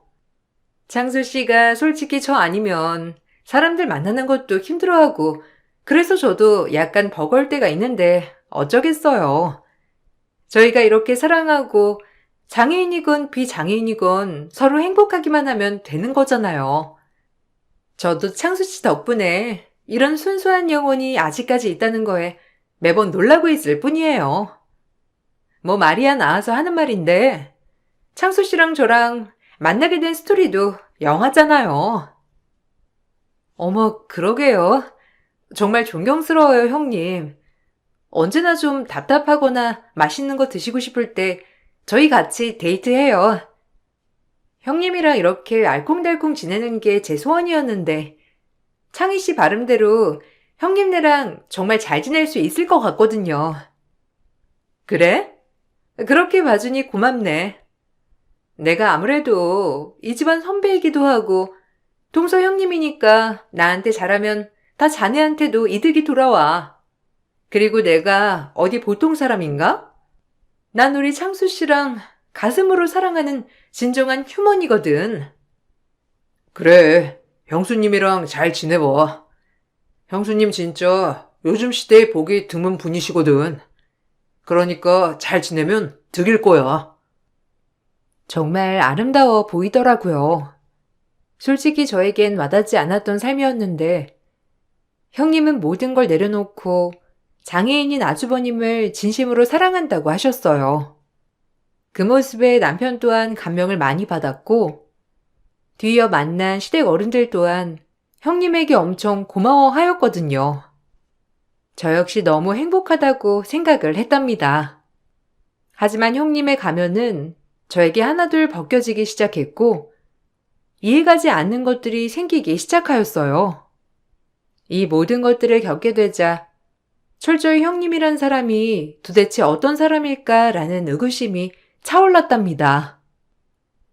아니, 내가 이렇게 갑자기 말해서 미안한데 너네 형님이 뭐 겨울에 장수 복지원 다니고 하면 춥다고 모피를 꼭 예단으로 해달라고 하는데 괜찮겠어? 사실 내가 사줘도 되는 건데 네가 시집 온다고 너한테 받고 싶댄다. 네가 정 그러면 돈은 내가 줄 테니까 네가 산 것처럼 하고 코트 주면 어떻겠니? 워낙 네 형님이 네 시숙한테 헌신적이잖아. 네? 모피요? 아니요. 원하시면 해드릴 순 있죠. 그런데 이렇게 직접적으로 저한테 말씀하시지 않고 어머님을 통해서 말씀을 하시는 게 좀 그렇긴 하네요. 어머님도 곤란하셨을 텐데 제가 일단 그 부분은 형님이랑 따로 얘기 나눠볼게요. 그래. 걔가 원래 막 그런 걸 바라는 애는 아니거든.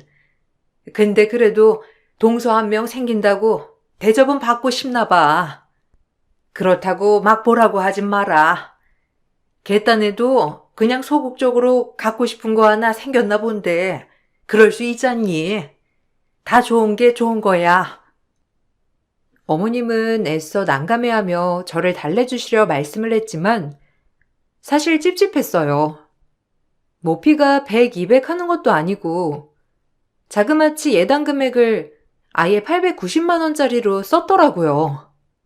사실 형님에게 이렇게 큰 예단을 하는 게 맞는 건가 싶었고 저 역시 그저 평범한 여성이었기 때문에 너무 과하다고 생각이 들었답니다. 이걸 아는지 모르는지 형님은 당당하게 저에게 많은 걸 요구했어요. 어머님한테 들었지? 그럼 동서도 느꼈다시피 이 집안의 실세는 나야. 그러니까 나한테 잘 보여야 되겠지? 이제 동서가 어떻게 해야 될지 감이 올 거야. 창수 씨는 나라면 꿈뻑하고 이걸 보는 어머님도 나한텐 사죽을 못 쓰거든.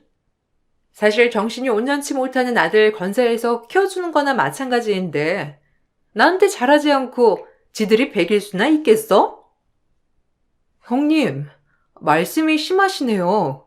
지들이라뇨. 그리고 형님이 아주버님 사랑하셔서 결혼한 거 아닌가요?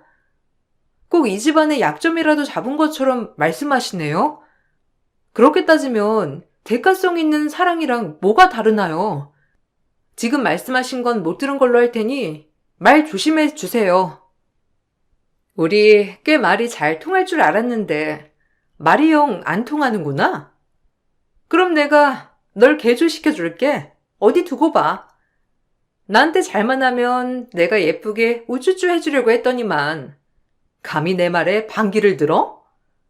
너 이 결혼 시집생활 고달파질 거다. 어디 두고 보라고. 저야말로 창희 씨랑 만났을 때랑 너무 다른 모습에 당황스럽네요. 형님이 어떤 모습이 본 모습인 건지 알 수가 없는데요. 형님은 그렇게 말씀하시고 자리를 일어나 버렸고 이런 경우는 처음이라 너무 당황스러웠어요. 이제 모든 진정성마저 의심이 드는 상황이었고 전 이 사실을 예비 남편에게 모두 얘기를 하였답니다. 하지만 남편은 제가 얘기를 하는데도 믿지 않았어요. 아니 믿고 싶지 않아 하는 것 같아 보였어요. 본인이 생각하고 있는 형수님은 가면이 없어야 하는 사람이니까 말이에요. 전혀 아닐 거야. 무슨? 그리고 네가 너무 곡해해서 해석한 거 아니야? 형수님이 어떤 분인데? 진짜 대가성 없는 분이셔. 우리 엄마가 겨우겨우 받아달라고 해서 폐물 몇 가지랑 지금도 형이 일을 하지 못하니까 형수님 통해서 생활비를 보내시는데 어찌나 그런 것도 안 받으려고 하시는지. 네가 오해한 거야. 형수님도 뭔가 화가 나셨으니 그렇게 말씀하신 거겠지. 오해 풀자, 어? 뭐? 오해라고?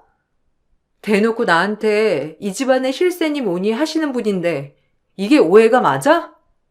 도대체 어떤 꽁각질인 거니? 우리 형 상태 알잖아. 이런 사람을 마음 깊숙이 사랑하고 계시는데 설마 그런 마음을 갖고 있겠어? 그러니까 오해 풀어. 끝끝내 오해라고 하는 남편이었고 형님은 저와 이런 일이 있고 나서 시어머니에게 무슨 말을 했는지 저를 대하는 태도가 180도 달라지셨더라고요. 결혼식을 코앞에 두고 이런 일이 벌어지니 저 역시 너무 당황스러우면서 어쩔 줄 모르겠더라고요. 이 집안에 위계 질서가 없다고 생각했으면 오산이야. 네 형님이 얼마나 대단한 위인인 줄 아니? 그런데 이제 막 시집 오려고 한 네가 형님에게 반기를 들어? 너 그렇게 안 봤는데 실망했어. 솔직히 나도 네 형님한테 미안한 게 참 많은 사람이라 그런지 네가 그렇게 대한다고 하니 화가 너무 난다. 당장 네 형님 될 사람한테 사과드리고 우리 이런 일로 얼굴 붉히지 말자. 어머님이 형님한테 무슨 소리를 들으신진 모르겠는데 앞뒤 전후 상황을 따져보셔야 하는 거 아닌가요? 저도 당황스럽네요. 너 지금 나한테까지 대드는 거니? 아이고 진짜 네 형님이 말한 게 딱 맞는구나. 어른 알기를 개똥으로 안다더니. 어머님도 이렇게 한 사람 말만 듣고 뭐라고 하시는 거 진짜 아니에요. 저 역시 너무 섭섭하고 제가 어찌해야 할진 모르겠네요. 그리고 형님한테 잘못한 게 없는데 제가 왜 사과를 드려야 하죠? 어머님이 형님한테 미안한 게 많다고 하셔서 이러는 거 이해하겠는데요. 그래도 저한테까진 강요하지 않으셨으면 좋겠습니다. 전 동등한 관계로 지내고 싶지 형님한테 내내하고 싶진 않아요. 더 이상 할 말도 없었지만 이 결혼을 해야 맞는 건가 싶었어요. 아무도 제 말을 믿어주는 이 없었거든요. 그렇게 형님 한 사람 때문에 이런 일이 일어나리라곤 상상도 못했어서 그런지 더 억울한 마음이 들었답니다. 하지만 쉽게 화원을 하지 못한 건 저희 부모님이 노후 자금을 보태 30평 아파트를 하나 장만해 주셨고 그 마음을 너무 잘 알기에 실망시켜드리고 싶지 않았어요. 남편과 딱히 문제도 없었고 그저 형님이란 작자 하나 때문이니 그냥 이번만 넘어가 볼까? 참아볼까? 라는 생각이 들었거든요. 이제 내 위치를 실감하겠지? 어른들 내 말 한마디면 벌벌 떨어대. 왜냐고? 내 남편을 좀 봐. 이런 사람 맡겨놓고 시엄마가 발 뻗고 차겠어? 그러니까 나한테 잘해야지. 너 사람 한참 잘못 본 거야. 네가 날 아주 물로 본 거라고. 이제 알겠니? 형님의 가면이 언젠간 벗겨지겠네요. 아주버님 하루 종일 복지관에 넣어두고 어머님이 주신 생활비로 호화 생활하는 거 솔직히 시댁 식구들이 다 알지만 모른 척하는 거 모르세요? 그저 몸 불편한 아들과 살아주는 것만으로도 그저 고마운 거죠. 그러니까 형님도 이런 마음 알면 오히려 마음 좀 곱게 쓰세요. 저 역시 형님을 존경하려고 했는데 형님 이런 행동 아닌 것 같네요. 네가 뭘 알아? 그리고 내가 이렇게 희생하는데 그 사람들이 나한테 이 정도는 해줘야 하는 거 아니야? 그렇다고 생각해. 지 손으로 뭐 하나 할 줄 아는 것도 없는 사람 건사해주는 게 얼마나 힘든 일인데. 너도 한번 겪어봐. 이게 얼마나 대단한 일인지. 사랑한다면서요. 형님이 그렇게 결혼하자고 했다면서요.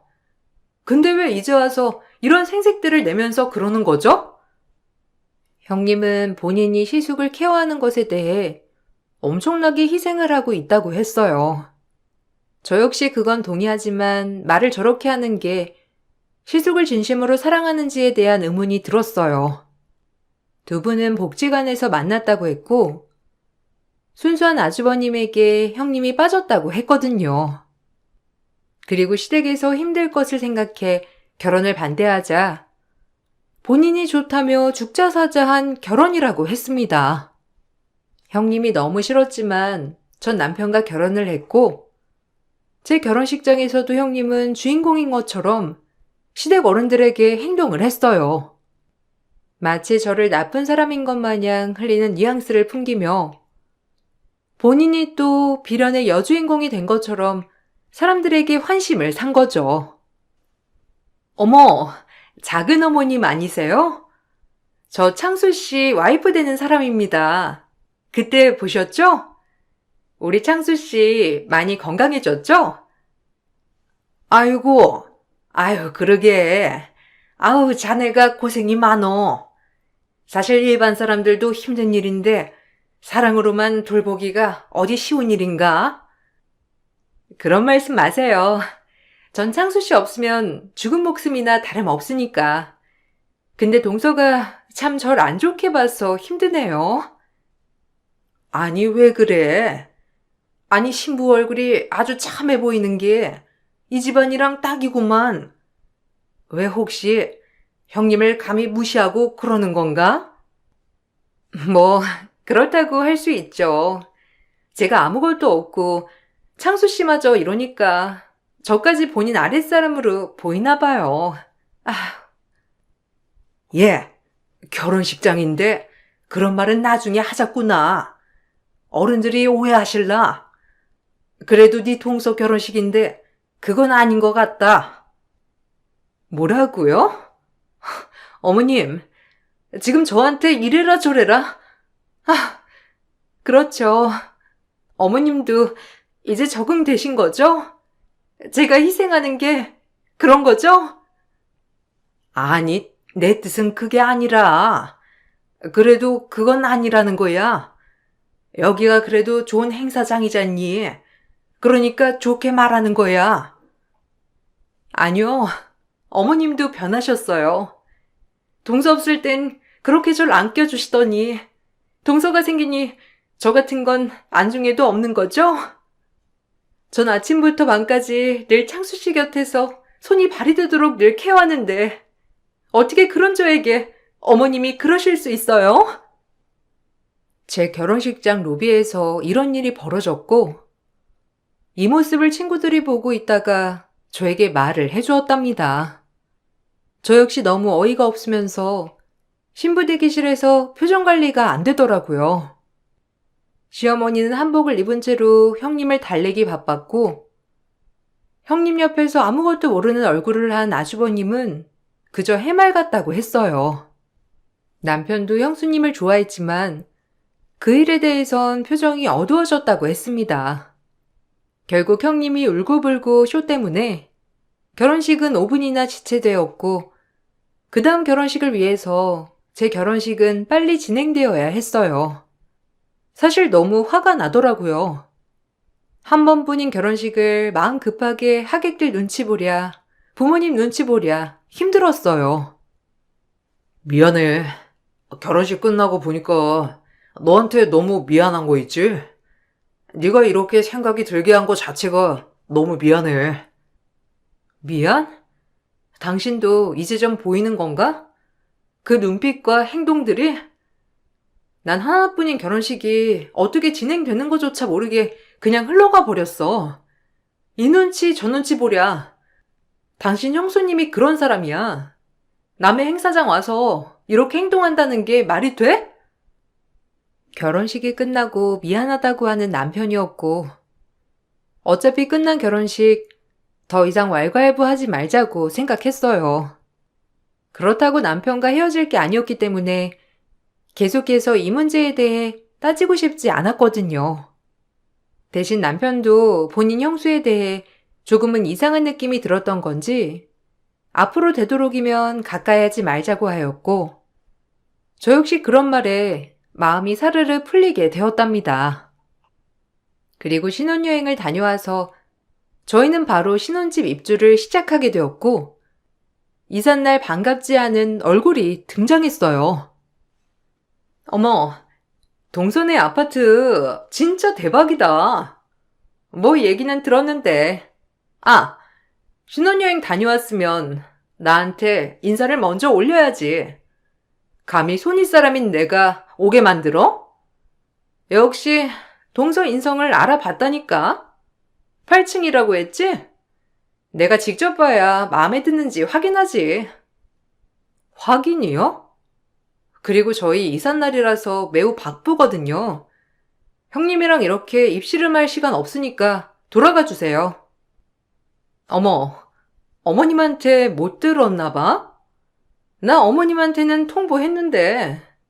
사실 창수 씨랑 살다 보니까 넓은 집이 좋은 거 있지?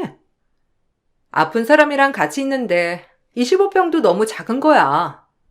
그래서 그 집 처분했고 좀 알아보니까 동선의 집이 역 근처라 복지원 다니기도 좋아서 내가 좀 쓰려고 하거든? 내가 이 집안의 실세니까 그렇게 해줄 수 있는 거잖아. 안 그래? 그렇게 하자. 지금 뭐 하시는 거예요? 거긴 저희 안방이라고요. 사람이 몰상식해도 유분수지.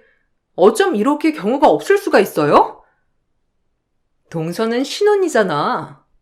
신혼 땐 원래 원룸도 좋은 거 아니야? 도련님, 아니 이제 서방님이지? 서방님이랑 동서 원룸방이 딱이지. 올 부모님이 30평 아파트 사줬는데 이삿날 형님네 용달집 안방에 던지며 저렇게 말을 던졌고 너무 화가 난 마음에 도저히 눈뜨고 참을 수가 없더라고요. 제가 비장의 카드를 내밀려고 할 때 시어머니께서 버선발로 달려와 형님을 말렸어요. 아무리 그래도 그렇지. 사돈들이 사주신 집을 네 맘대로 그렇게 바꾸면 되겠니? 이 문제는 나중에 얘기하자니까. 기어코 이렇게 멋대로 쳐들어와? 그럼 얘네가 얼마나 당황하겠어. 우리 집 문제는 차차 나중에 얘기하는 게 어떻겠니? 아니요.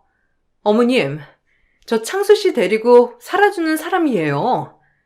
근데 그런 저에게 홀대를 하시려고 하시는 거예요? 동서 들어왔다고 어머님이 조금 변하신 것 같아 너무 섭섭하네요. 그래도 우리가 살아온 세월들이 있는데 잊지 마세요. 제가 창수 씨랑 같이 살고 있는 사람이란 걸. 동서, 너무 놀라지 마. 생각을 해봐. 시숙과 같이 사는 내가 더 불쌍하지 않아?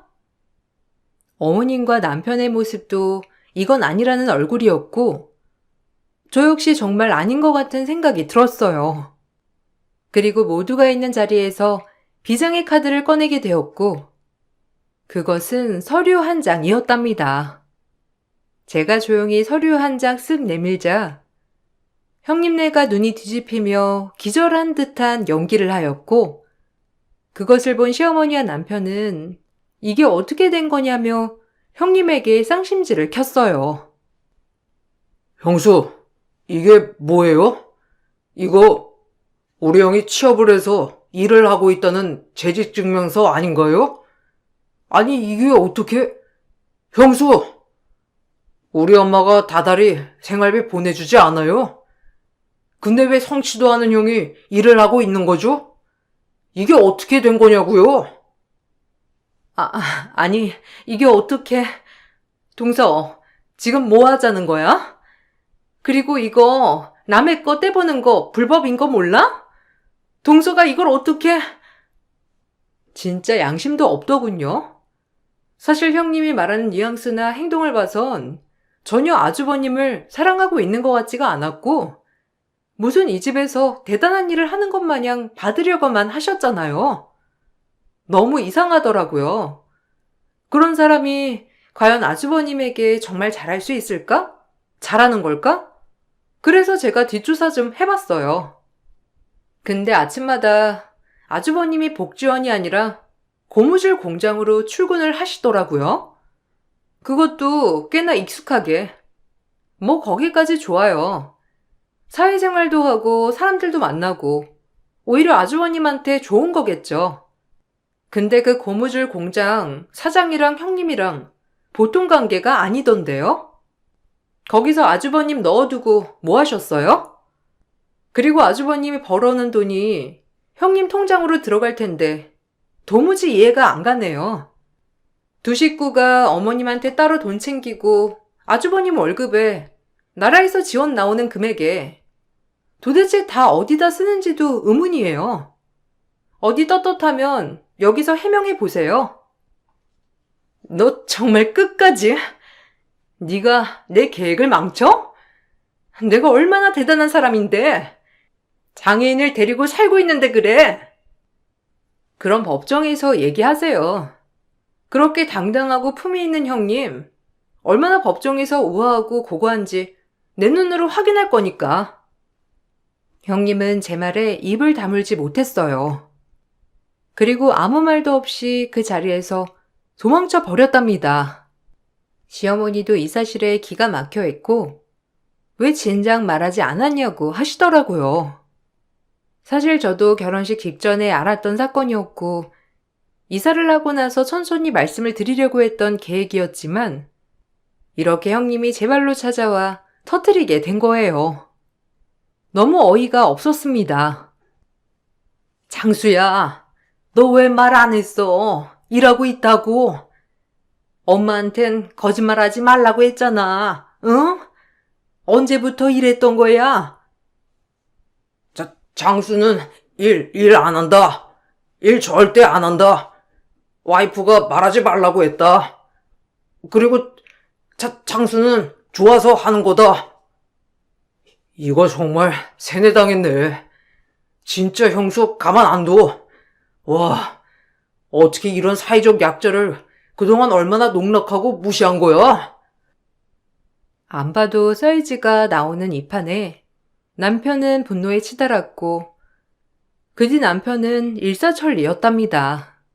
사실 제가 재직증명서를 뗄 수 있었던 것은 아주버님 뒤를 밟았을 때 거기서 일하는 격리 직원이 저에게 아주버님이 안쓰럽다며 얘기를 해준 것이었고, 형님과 고무줄 공장 사장은 아주 보통 관계가 아니라고 했어요. 격리 직원은 저에게 사람의 탈을 쓰고 이럴 순 없다고 했거든요. 저도 어차피 여기 그만 다닐 거라 뭐 이렇게 말씀드리는 거지만 저 두 사람 관계 잘 파악해 보세요. 보통이 아니니까. 그리고 일하시는 거 몰랐다고 하니 이거 떼드릴게요. 아마 나중에 뭐 효력이 있지 않을까요? 어차피 저야 간두면 그만이고. 저분 너무 착하시고 안쓰러우시던데 하루에 10시간을 넘게 서서 일하세요. 그래도 힘든 내색도 안 하시고 저 여자가 못됐죠. 아, 감사합니다. 이렇게라도 말씀해 주셔서 혹시 나중에 필요하게 되면 저희 법적 증인으로 출석해 주실 수 있나요? 네, 뭐 있는 거 본 거 그대로 얘기만 하면 되니까 괜찮아요. 뭐 대단한 회사라고 무서울 게 있겠어요? 꼴랑 150 받는데요. 시어머니와 남편은 형님을 장애인법을 근거하여 노동력 착취에 대한 건으로 고소를 하였고, 그 즉시 이혼 소송도 진행시켰어요. 그동안 계속 일을 시킨 점과 시어머니에게 생활비를 타았던 점, 그리고 제대로 된 임금 시간을 지키지 않은 것을 토대로 수사가 진행되어 갔고, 직원들의 이야기들이 증거로 채택이 되었는데, 고무줄 공장 사장과 형님은 내연 관계였고, 아주 오래된 사이였어요. 둘이 알만하죠. 솔직히 저희가 모르쇠 해서 그렇지. 여기에 그 남편 넣어두고 둘이서 연애질하고 그랬어요. 저 아저씨만 불쌍하지.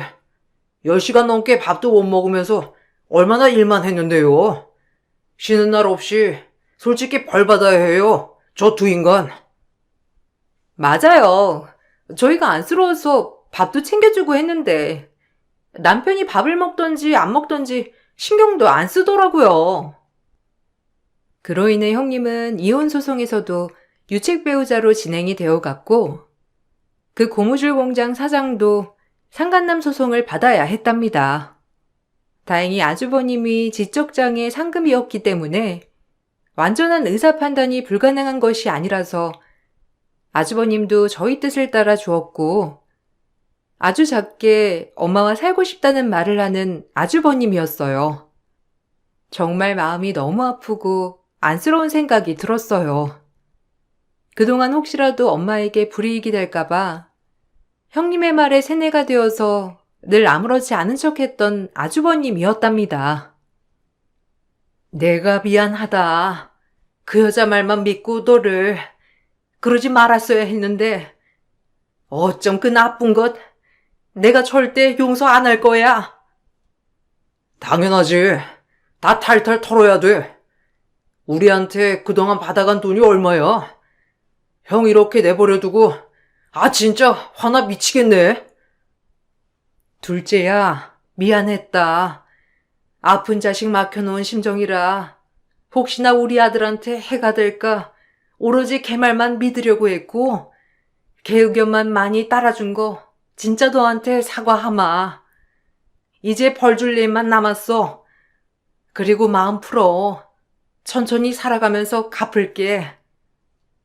아니에요. 어머님 마음 충분히 헤아려져요. 섭섭하지 않았다면 거짓말이지만 그래도 어머님 딴에는 아주버님 맡겨놓으시고 어쩔 수 없었다는 생각 들어요. 그러니까 너무 마음 쓰지 마세요. 이제 어머님 마음 다 알았으니 전 다 풀렸어요.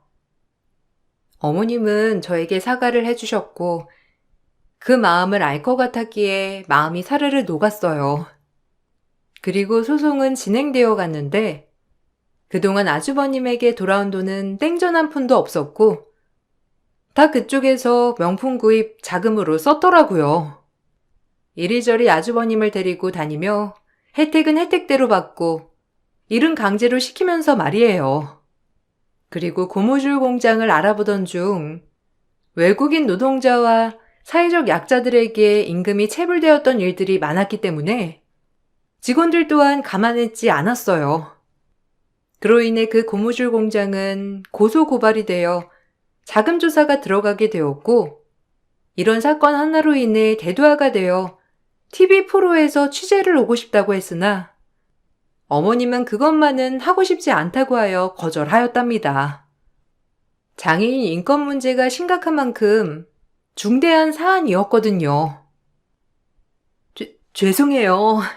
합의만 해주시면 제가 창수 씨 진짜 잘 모시면서 찍소리도 안 하고 살게요. 그리고 창수 씨도 절 얼마나 좋아했는데요. 어머님도 그거 아시잖아요. 그러니까 제발 한 번만 용서해 주시고 저 믿어주세요. 그래도 제가 그동안 희생했는데. 입 다물어. 희생? 네가 희생이라고 말을 할 수가 있니? 넌 콩만 먹어야 돼. 그리고 우리 창수가 너 보고 싶지 않댄다. 일도 하고 싶지 않대. 힘들다고 해서 거기에 나가면. 근데 안 그러면 평생 엄마도 못 보고 감옥에 보내버린다고 했다며? 그 감옥은 네가 가야 할 것이야. 나쁜 것. 그래도 인간이라고 믿었는데 인간 같지가 않아서 내가 어이가 없다. 이제 보는 일 없을 거야. 저도 저 남자한테 속은 거예요. 사실 창수 씨랑 살면서 외로웠고 제가 얼마나 힘들었으면 딴 데 눈을 돌렸겠어요? 뻔뻔하기도 해라. 그렇게 결혼을 말렸는데도 불구하고 하겠다고 하더니 결국 이러려고 하겠다고 한 거였어? 누가 이 속을 모를 줄 알아? 그래놓고 내 앞에서 창수 위하는 척 위선이나 떨어대고 너 우리 집 만만히 봤어? 이제 그대로 당해봐. 제발 조금만 선처해 주세요. 형량이 줄어야 저도 살 거 아니에요. 어머님 이 청춘을 정가자로 만들어야 속이 시원하세요? 당연하지. 넌 더 받아도 모자라. 감히 우리 창수를. 착한 창수한테 네가 무슨 짓을 했는지 어디 한번 겪어보라고. 형님은 절규했고 그 뻔뻔한 태도는 정말 없어졌습니다. 그리고 형님은 징역 6년을 받으셨고 이혼을 하면서 아주버님에게 위자료를 줘야 했어요. 그리고 형님의 내연남도 마찬가지였고 형님의 내연남은 자금 횡령과 더불어 직원들에게 불법 노동력을 착취한 죄로 역시나 징역을 받게 되었어요. 전 이 모습을 보고 사람들이 정말 끼리끼리구나라고 느끼게 되었답니다. 아주버님을 앞세워서 그렇게 돈을 갈취했던 인간의 최후였거든요. 그리고 아주버님은 어머님과 있으면서 오히려 더욱더 인지 능력이 향상되었어요. 형님과 같이 있었을 때 늘 형님이 아무것도 못하게 하고 그저 일만 하게 하니 인지 능력이 향상되지 않았었는데 마음이 편해지고 어머님과 같이 있으니 다행히도 오히려 혼자서도 뭐든 잘하는 사람이 되었더라고요. 재수씨, 감사합니다. 그리고 엄마, 내 동생 고맙고 사랑해요. 우리 가족 앞으로 이렇게 행복하게 살아요. 아유, 우리 아들 똑똑하기도 하네. 그래, 엄마가 미안해. 이제 옆에 꼭 붙어 있으면서 더 잘해줄게. 너 덕분에 이렇게 우리 창수 오랜만에 웃는 것도 보고 너무 좋다. 진작 이게 맞는 건데 그 몇 년을 그렇게 힘들게 했다고 생각하니 마음이 아프다. 에이, 그런 생각 마세요. 어머님도 알고 그러셨나요? 모르고 그러셨지? 작정하고 사기치려는 사람이 나쁜 거니까 너무 마음 쓰지 마셔요. 아셨죠? 그리고 어머님은 충분히 잘하시고 계시고 앞으로도 그러실 거니까 용기 잃지 마세요. 저희가 있잖아요. 어디서 이런 복덩이가 시집을 왔다니. 정말 좋다. 고맙기도 하고. 우리 창희 옆에 네가 있어서 너무 든든해. 그러게. 당신 아니었으면 진짜 아찔하다. 우린 형수를 의심해 본 적이 단 한 번도 없거든. 진짜 자기 아니었음 큰일 났었어. 솔직히 두 분한테 너무 섭섭했지만, 그래도 지금 이렇게 제 마음을 알아주셔서 너무 기쁘고 행복해요. 우리 잘 살아봐요. 시간이 많이 지나 3년이란 시간이 흘렀고, 아주버님은 지금 학교 같은 곳을 다니면서 더욱더 쾌활하게 생활하고 계세요. 어머님도 아주버님이 학교에 가면 본인의 여가 생활을 즐기며 살고 계시고, 간간히 저와 제 남편이 어머님의 스트레스를 풀어주곤 한답니다. 아주버님이 심한 인지저하가 아니라서 그런지 같이 있으면 정말 동화 속에 있는 것 같은 순수함 때문에 웃고 지내는 날들이 더 많답니다. 이렇게 각박한 세상 속에서 정말 순수하게 사물과 모든 것을 바라본다는 게 아름답거든요. 그래도 인지 능력이 그렇게 저하는 아니었던 분이라 그런지 혼자서 할 수 있는 게 많답니다. 세상에 나쁜 사람들이 많다고 하나 제가 직접 이렇게 겪게 될 줄은 몰랐기 때문에 사실 당황스러운 시기였어요. 그럼에도 정의는 살아있는 것을 느꼈기 때문에 그래도 살만한 세상이라고 생각해요. 앞으로 어떤 인생, 어떻게 흘러갈지 모르겠지만 제가 알고 있는 모든 사람들이 아프지 않고 행복했으면 좋겠다는 생각을 하면서 글을 마쳐볼게요. 날 좋은 오늘, 화창한 하루 보내세요. 감사합니다.